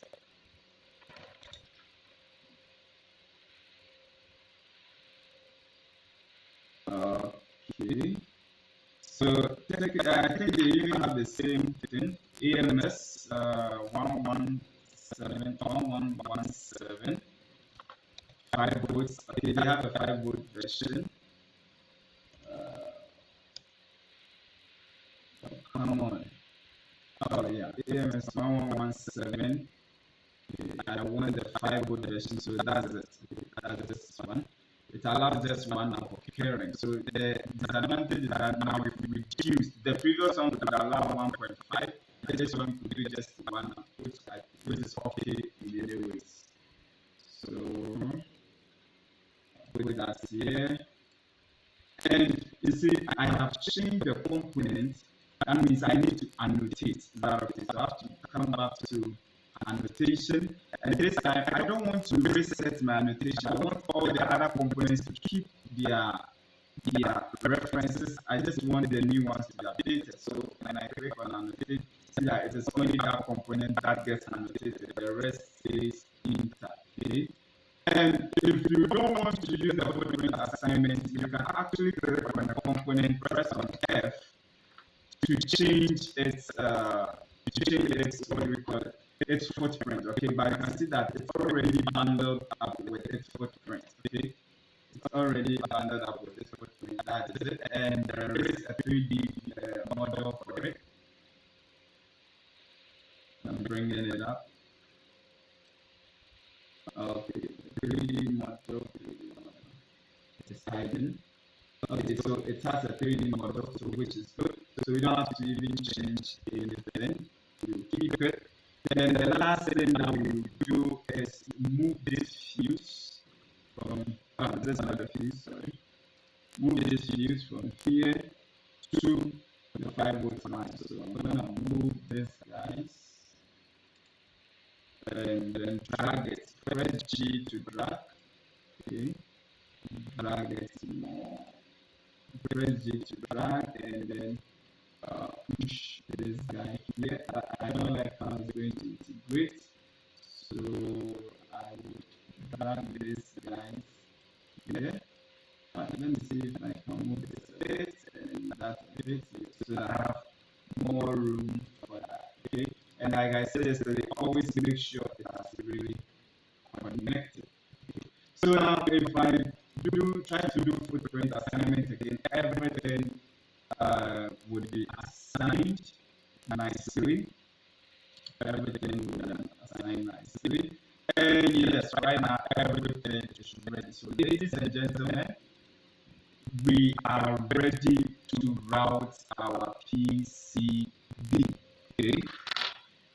Any questions up to this point? Yes. Any questions? Any questions?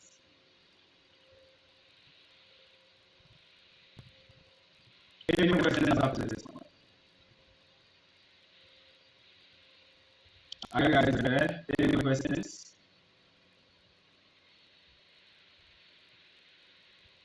Are you guys there? Any questions? Okay, let's have some questions, please. As I relax more. Any questions?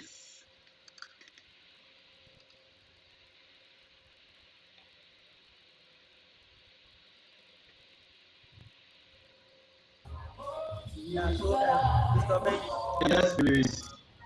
you can hear me. Yeah. Yeah, so previously I was asking about if you want to compare the schematic to the standard. I get it now. I get it now. The footprint, when you design a footprint, you actually took the dimensions from the standard. Exactly. You did that.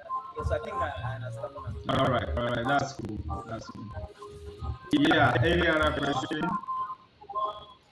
Any other question? Any other question? Any other questions, please?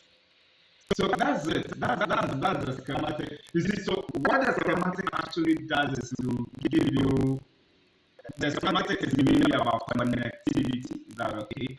So it's giving the PCB design that we're going to do the actual thing. Okay. All right. So now that our schematic is ready, now take a look. While routing, we may come back to the schematic to do some adjustment. Okay. So take note of that. So to export everything, yeah.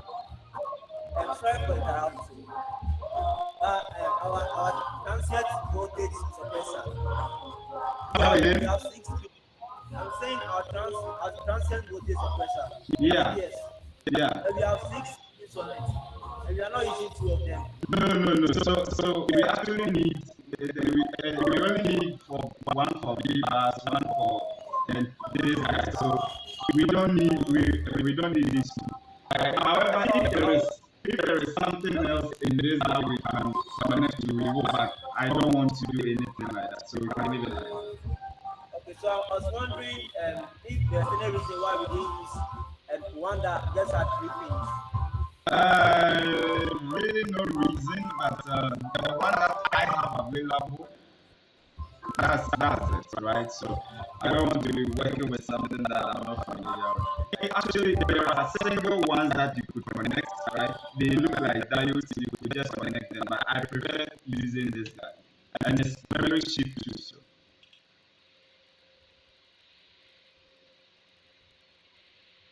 So you see, this component is not any big deal.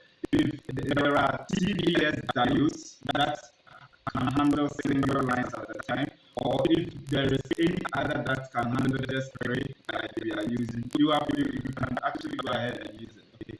I'm using this because I have them. I have a couple of them in my components. So yeah. And that's what I usually use in my work. Any other questions, please?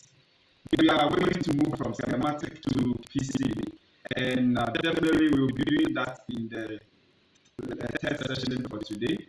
That's why I want us to take questions. Okay, let's take questions and then we take some rest before we come back. So technically we have about 30 minutes, but maybe we'll close this session early because I'm actually done, and then we will prepare and come back for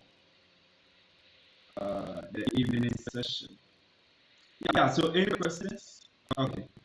So now our schematic is ready, we've done design rule check and everything. Assuming you want to export, you want to import the components, you have a supplier and you want to send them this list. Now then the next thing you have to generate is what we call the bill of material. Okay? And you can do that in KiCad by clicking on this. So when you do this, it's going to generate, you can go to generate. Okay, I don't have any. Sorry, yeah.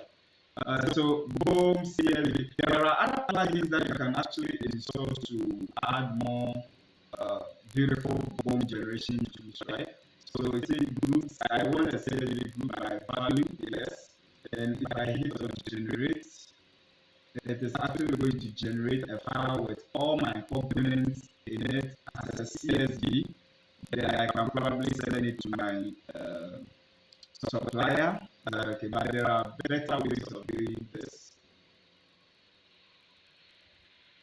There are also, I think I've seen a plugin online, I haven't used it before, that generates a very beautiful HTML view for your bill of materials. Okay? So what is happening here is it's generating it. Okay? It's generating it. Okay. But, so it has actually taken over. Yeah, any questions? Any questions? So let's wait for my PC as he gracefully trying to let me check how much memory I've already used. Okay, so you can see that it says it created it at left route uno. Wow. So now you can see why my PC memory is almost gone. Fantastic. So it created it over here. So let's go and take a look at it. This is in the same folder that we are working. Okay, so let's route.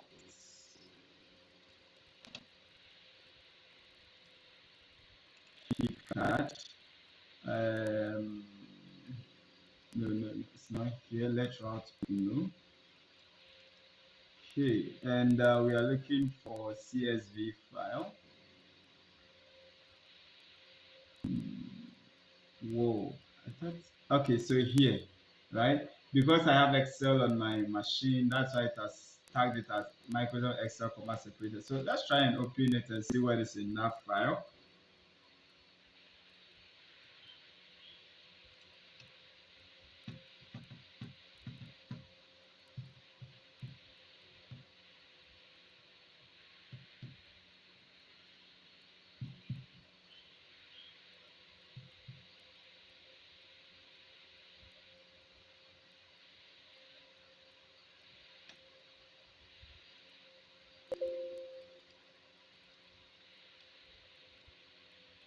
Okay, so you can see, so that means you still have some work to do over here. Probably the first thing you would like to do is to get rid of these things. Okay, all right, and then let me just delete them. Okay, so then probably space them out a bit. So all the fields that we actually supplied values to, you can see that they are there. Okay, and like I said, if you want a beautifully generated BOM, there are other plugins that you can use to do that. You can check keycard BOM generation tools. Okay, all right. So you can see that we actually define some values and they are all represented here. Okay, so here, do you remember when we were designing, we set these values: microchip, FTDI, future technology, and all that. Okay, you can see that they have all appeared here nicely. Wow, why has it created it twice? Well, so this is the file that you probably sent to your supplier, and then he will bring you the components. Okay, if there is any part that you don't want, you delete it. Okay, so yeah, technically that's what we call bill of material. Okay, another way you can also don't save. Another way you can also generate it. In fact, this one is more of an interactive version of it. So okay, I don't want to see part. I want to see part number. Maybe let's keep manufacturer. Let's keep manufacturer description. No, I don't have much for those things. Let me just take them off. Data sheet. I don't want any data sheet. So if this all I want, yeah, you can actually copy and then select or go and paste it in Excel or something, right? You can do that. So you can also change the way it's grouped. Okay, I want it to be grouped by reference. So if I select group by reference, see that now all capacitors have been put together, all diodes have been put together, all fuses, all connectors. Okay, but this is probably not what you want. You want to group by value. So this is actually how I usually configure mine to be grouped by value. So I know C1 and C2 have the same value. These guys still have the same values and this, that. Okay. So whatever you prefer, you just do it accordingly. All right. So that's for the bill of material. Now let's export this to key card. Okay. To do that, we go to tools. Now take note that the moment we created the project, it generated both the schematic and the PCB. Okay, now you can see that they have the same name, which is very important. You always have to make sure that they have what the same name. However, right now, if we open this one, there is nothing in it actually. There is nothing in it. Here is it. You don't have any component on it because we haven't exported the component from the schematic yet. Is that okay? So let me put them side by side as we look at the exportation. Okay, so to export, you go to tools and you select update PCB from schematic. Okay, so you can see that everything is green. That means we did a good job. We don't have any errors or warnings. And then the next thing is click on update. Oops, I have one error. Now, when you see an error or a warning here, please pay attention to it. Okay, if you don't, you would really have issues. Okay, so let me just forget. I want to display. It says U2 pin 28. No net found. U2 pin 28. Let's immediately go and check this out. U2 pin 28. Save this. U2 pin 28. Now, what would that be? This U2. That is the Atmega. Now, it's saying that it doesn't have pin 28. No net found. Oh, yes. So look here. You see, when I was designing, instead of 28, I made a mistake and made it S8. You get it? And unfortunately, the footprint that we selected actually has a pin 28. So that was why it was complaining. So please, when you are exporting, you are moving the schematic to PCB and you find any error, make sure you solve it. Okay, make sure you solve it. So let's go and edit the library. We can do that by going to edit, properties and edit library symbol. That should launch our library symbol editor. Okay, then we conveniently fix this by editing it. So this is supposed to be 28. Okay, very, very important. Okay, now yesterday I told you that whenever you update your library, you have to come back to tools and select update symbols from library for it to take effect. So now we have 28. Let's try to export again.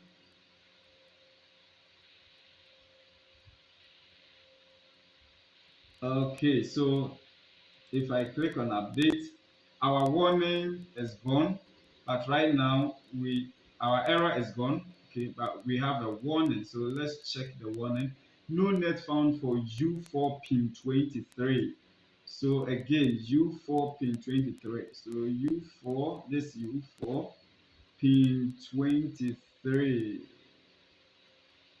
Pin 23. No net found. That means we didn't actually label anything called 23. Whoa, so okay. Let's go to properties and to edit the library.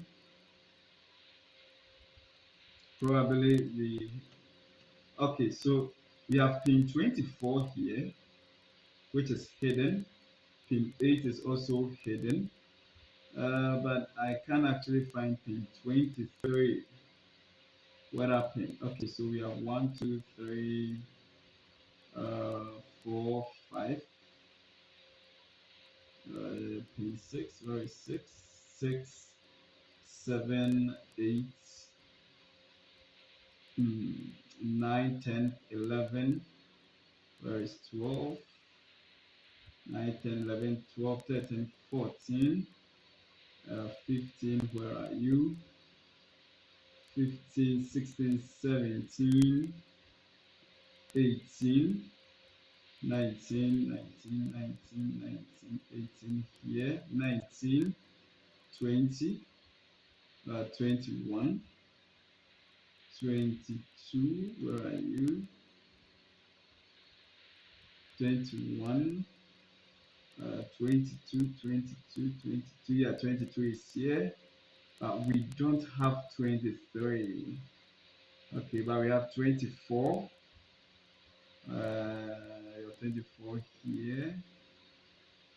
And then 25, 25, 25, 26, 27, 28. So I think there are 28, right?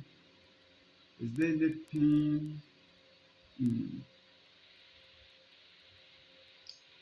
Do you see any duplication or something of that sort? All right, let's just go and bring up the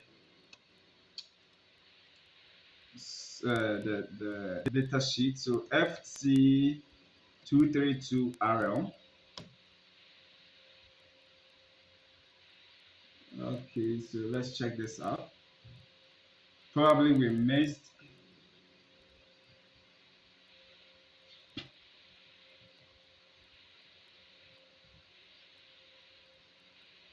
Okay, so we want the RL version here. Pins 23. Okay, C bar 0 is actually supposed to be 23. C bar 0 is supposed to be pin 23. So what label did we? C bar 0. And I labeled it 13. That means there should be 2 of pin 13. Yes. So you can see over here, C bar 2. C bar 2 is C bar 2. C bar 0 is supposed to be 23. But I mistakenly labeled it 0 over here.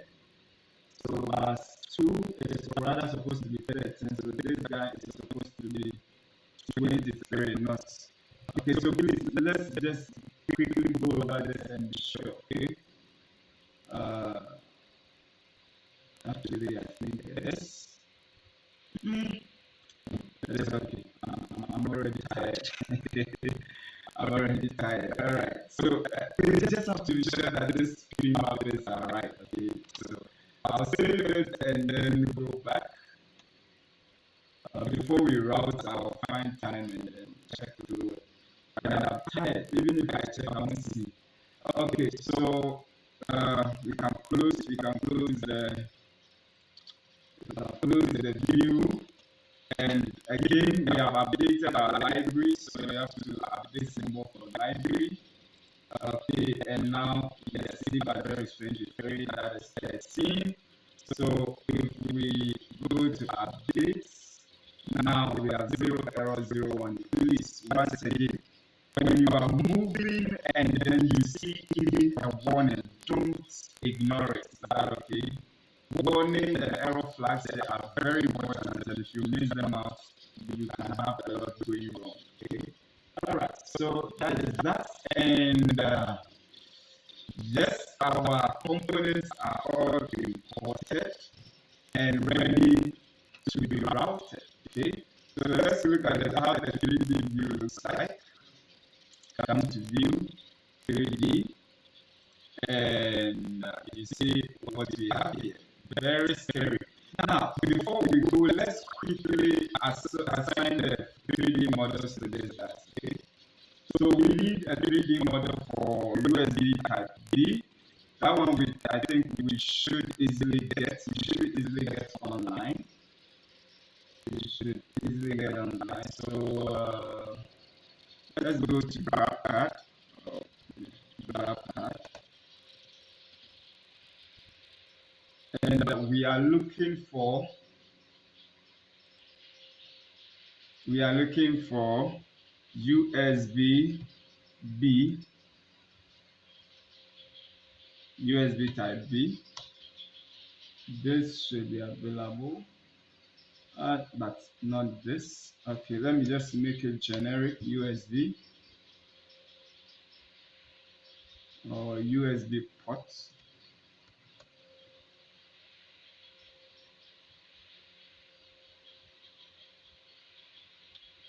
Well, since we won't have any success on GraphCAD, let's go to 3D Content Central.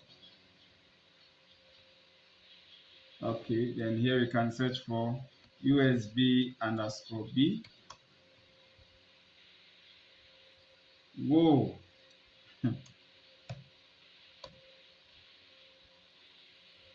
Okay, what is this? Okay, USB, just USB.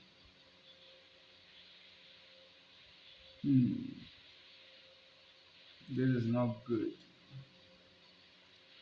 USB type B.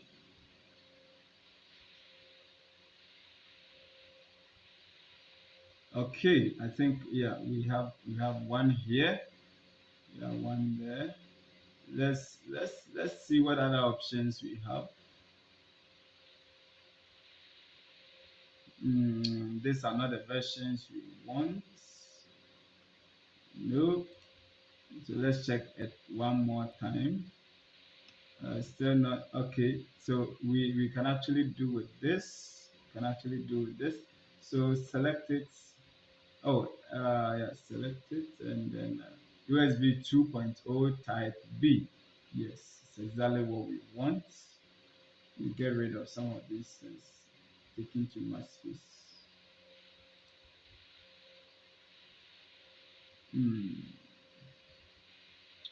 Agree.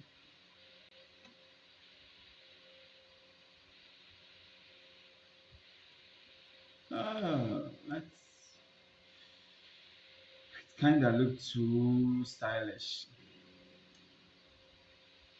Looks too stylish. Anyway, we can still use it. So I'm gonna select. I need a step file. I need this step file, and then I just want to download it. So I'm waiting for the download to begin. All right, file download the file. Yes.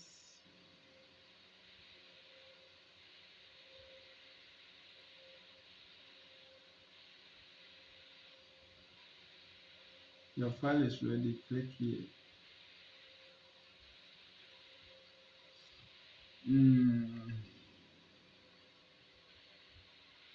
It is too stylish for my liking anyway. Don't come and waste my time.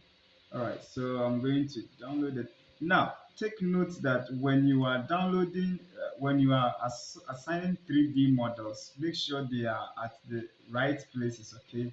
So that when you move your libraries around, you won't break. So I am keeping all of them at one place. So this will be USB type B.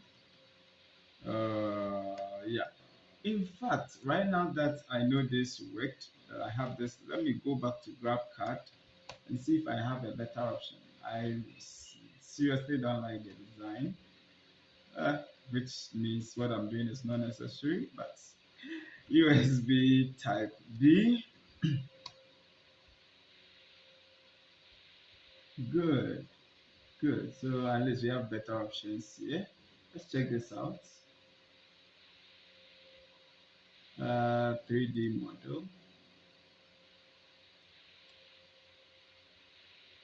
So load 3D viewer. Let's turn it around and see if we like it.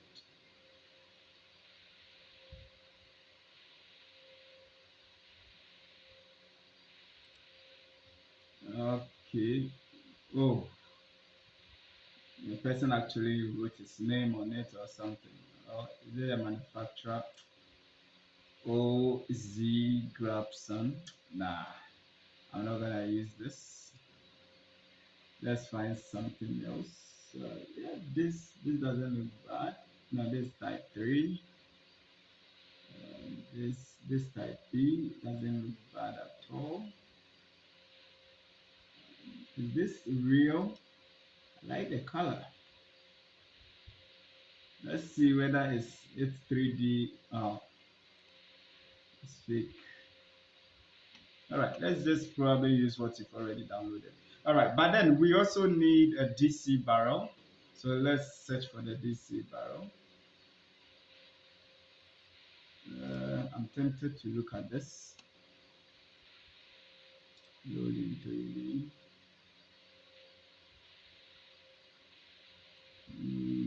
Not bad. Not too nice. I'll leave it. Okay, so we want a DC barrel.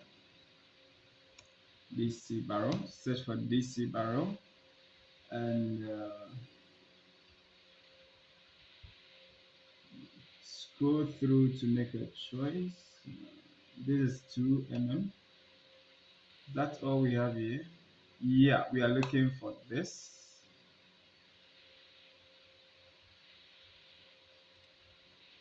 Oh, nice. Nice. Let's load and see exactly what we want. So we can download the file. Yes, I'll log in. But when you are downloading the file, make sure it is the step file that you are downloading. Yes, so it's the step file. Let me cancel and use the normal downloader. Waiting. What happened?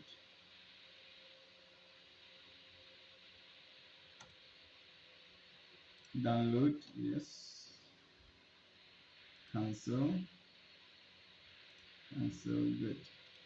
I want this guy to be the one done. So this is HTML. Let's try again. Yes. Cancel. I just want to be sure. Okay. Can download it for this right now. Okay, so we want to go inside left route. So always keep your 3D models. Ideally, keep them in the same folder where you have your library so that you can have relative paths to them. Okay, so this is DC barrel, DC underscore barrel. Okay, all right. So now that we have the models that we want, let's go and assign them to, and we can actually do this only here. We can't go, if we want to attach it from the library, then we may have to add that library to our library. So probably let's do that, because if we do it here and we refresh, we may lose it. So let's go and add it to our library. So can actually click on this, go to properties and edit library, right? But this library comes with key card. It comes with key card, so it's actually not, it's read only. If I try to save, it will complain. Okay, so if you look up here, say this is read only, right? But I can still do save as, and then still keeping this and save it into my Let's Route library, so that now I have a copy of it in my Let's Route library. Is that okay? So let's bring that up. Once we have that here, we could also do the same thing for our, what do we call it, we can do the same thing for the model. Okay, so right click and go to properties, and we want to edit footprint. Again, this is a read only library because it comes with keycard, so we may have to save a copy of it and modify it by attaching the 3D model. So it's loading. Let me drag it here so I see that it's loading.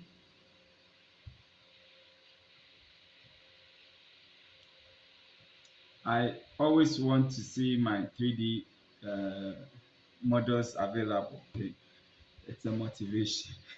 All right. So any questions? Any questions? We are rounding up. We are rounding up. we have just 10 minutes to leave here. Any questions?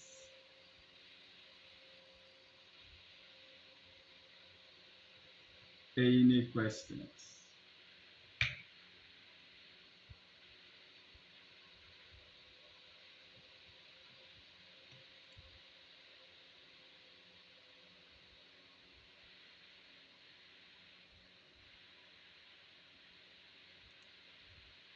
Okay. Wow, this thing is taking forever to load.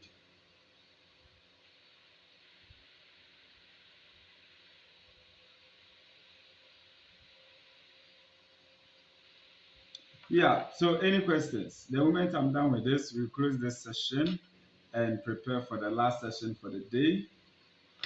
We have just 10 minutes.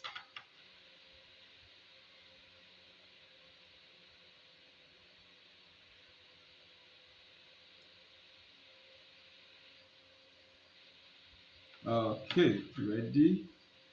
And then, right, it's open here. Okay, so again, you can see that it's what? It's read only. But then I can save a copy. It's not going to allow me. At least help me do a save as.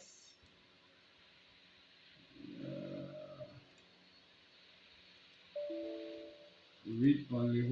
Why is no save? Okay, save as.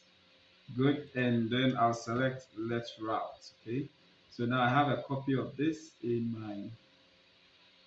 Have a copy of it. Okay, so if we bring this copy, which we have here, now we can attach.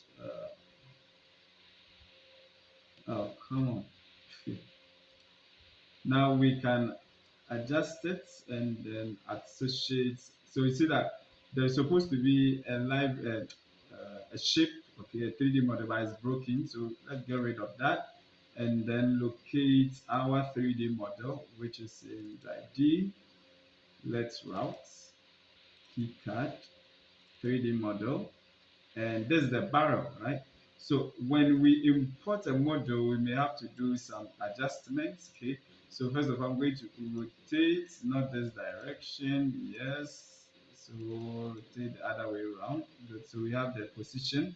Then we can offset. So we can offset. Okay. You could adjust these views so that you can see it well. So the offset still needs some work. All right, I think right now it's properly centered. No, not really, really.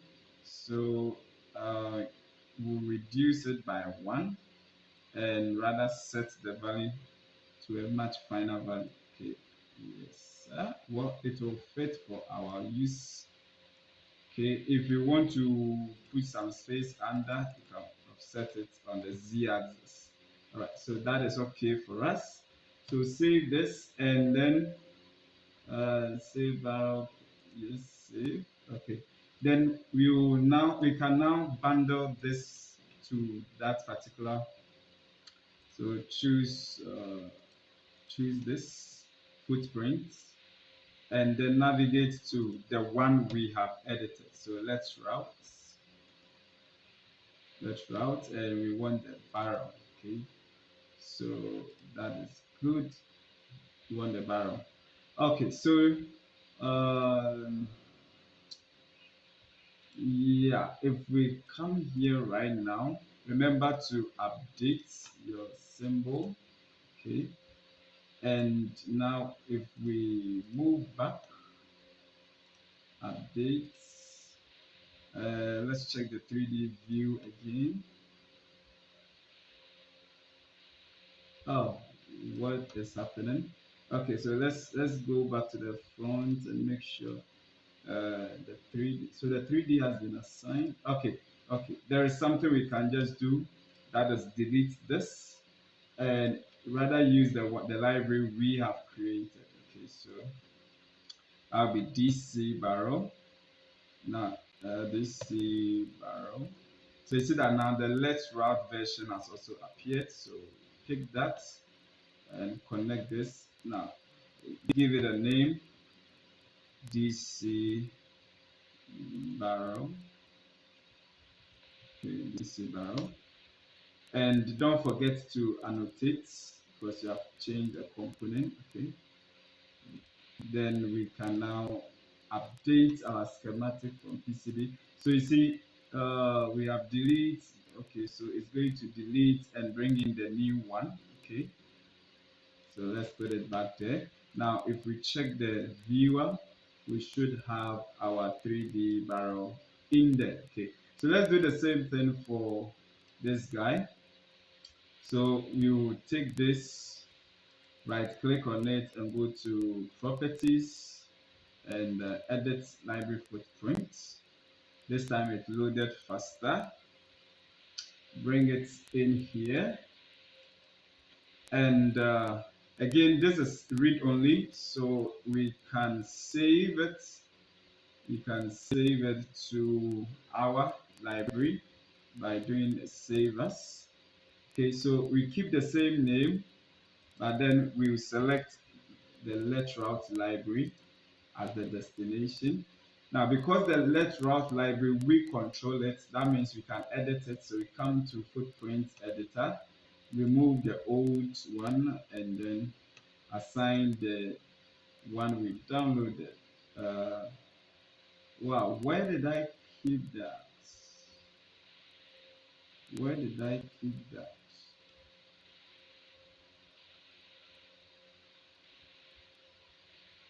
Where did I? Whoa, downloads. I think I may have misplaced. So let's quickly check that again. Let's quickly check that. Okay, so 3D Content Central. And quickly search for USB Type B.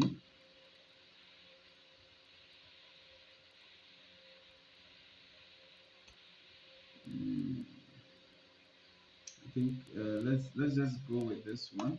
It looks simpler than the previous one.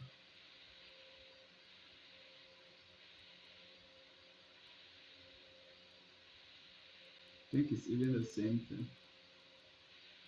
Hurry up. Okay, so I think this is simple and nicer. Okay, so let's download this.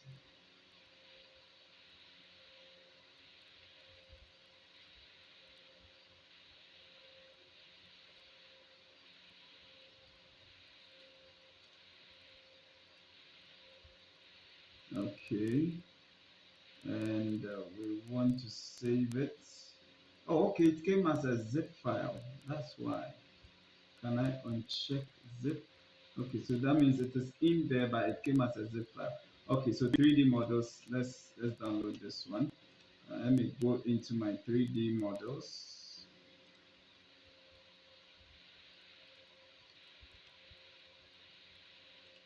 Keycard 3D models. Okay, so the file is actually here. Okay, this is the new one that's so let's use the new one. I'm going to extract it. Okay, so extract.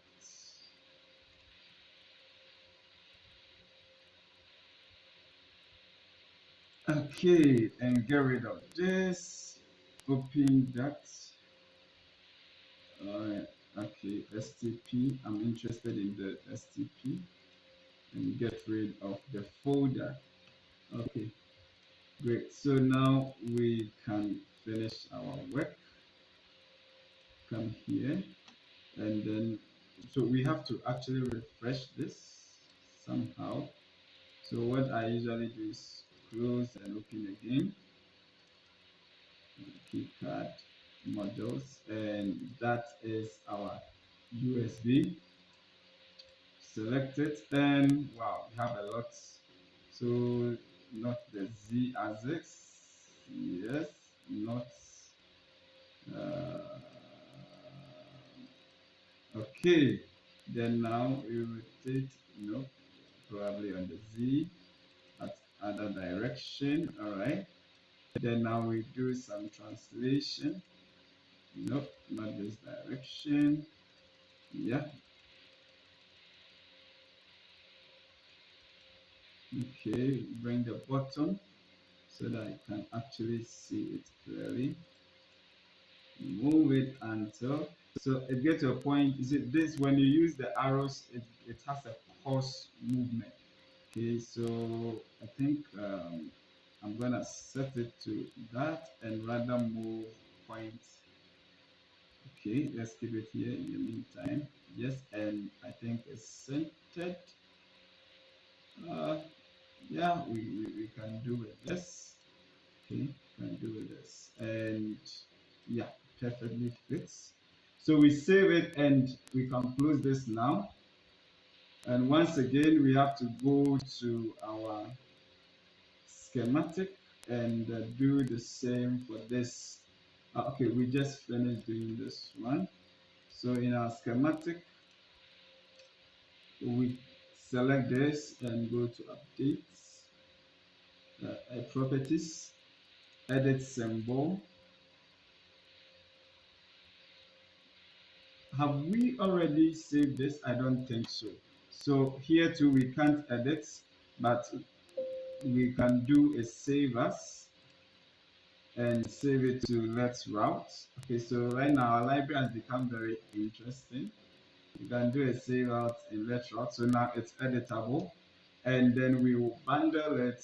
We choose our footprint for it because our footprint is juicy. Okay, so we need USB. Yep, and that is it. Okay, so we go back and we get rid of this and put in ours. So USB, let's route. So let's route USB. Okay, and then we put it there. And again, we changed, so we will have to re-annotate and finally update. That will delete the previous one and bring in the new one. Ladies and gentlemen, let's zoom in on it and now go for 3D inspection. We have every 3D available. Okay, have every 3D available. All right, so let's render. Let's try and render the view. See how ugly it looks like.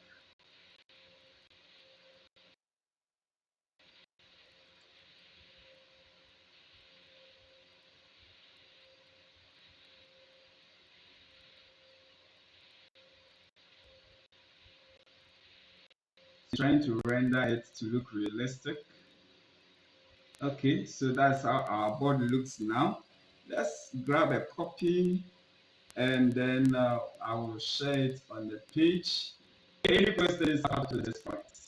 We are done. We meet again to lay out the components and other things in the third session. So please don't miss it. Okay. All right. Thank you for joining. If there is any question, I'll be happy to answer. If there is none, then let's meet again at 6 p.m. Okay. Thank you very much.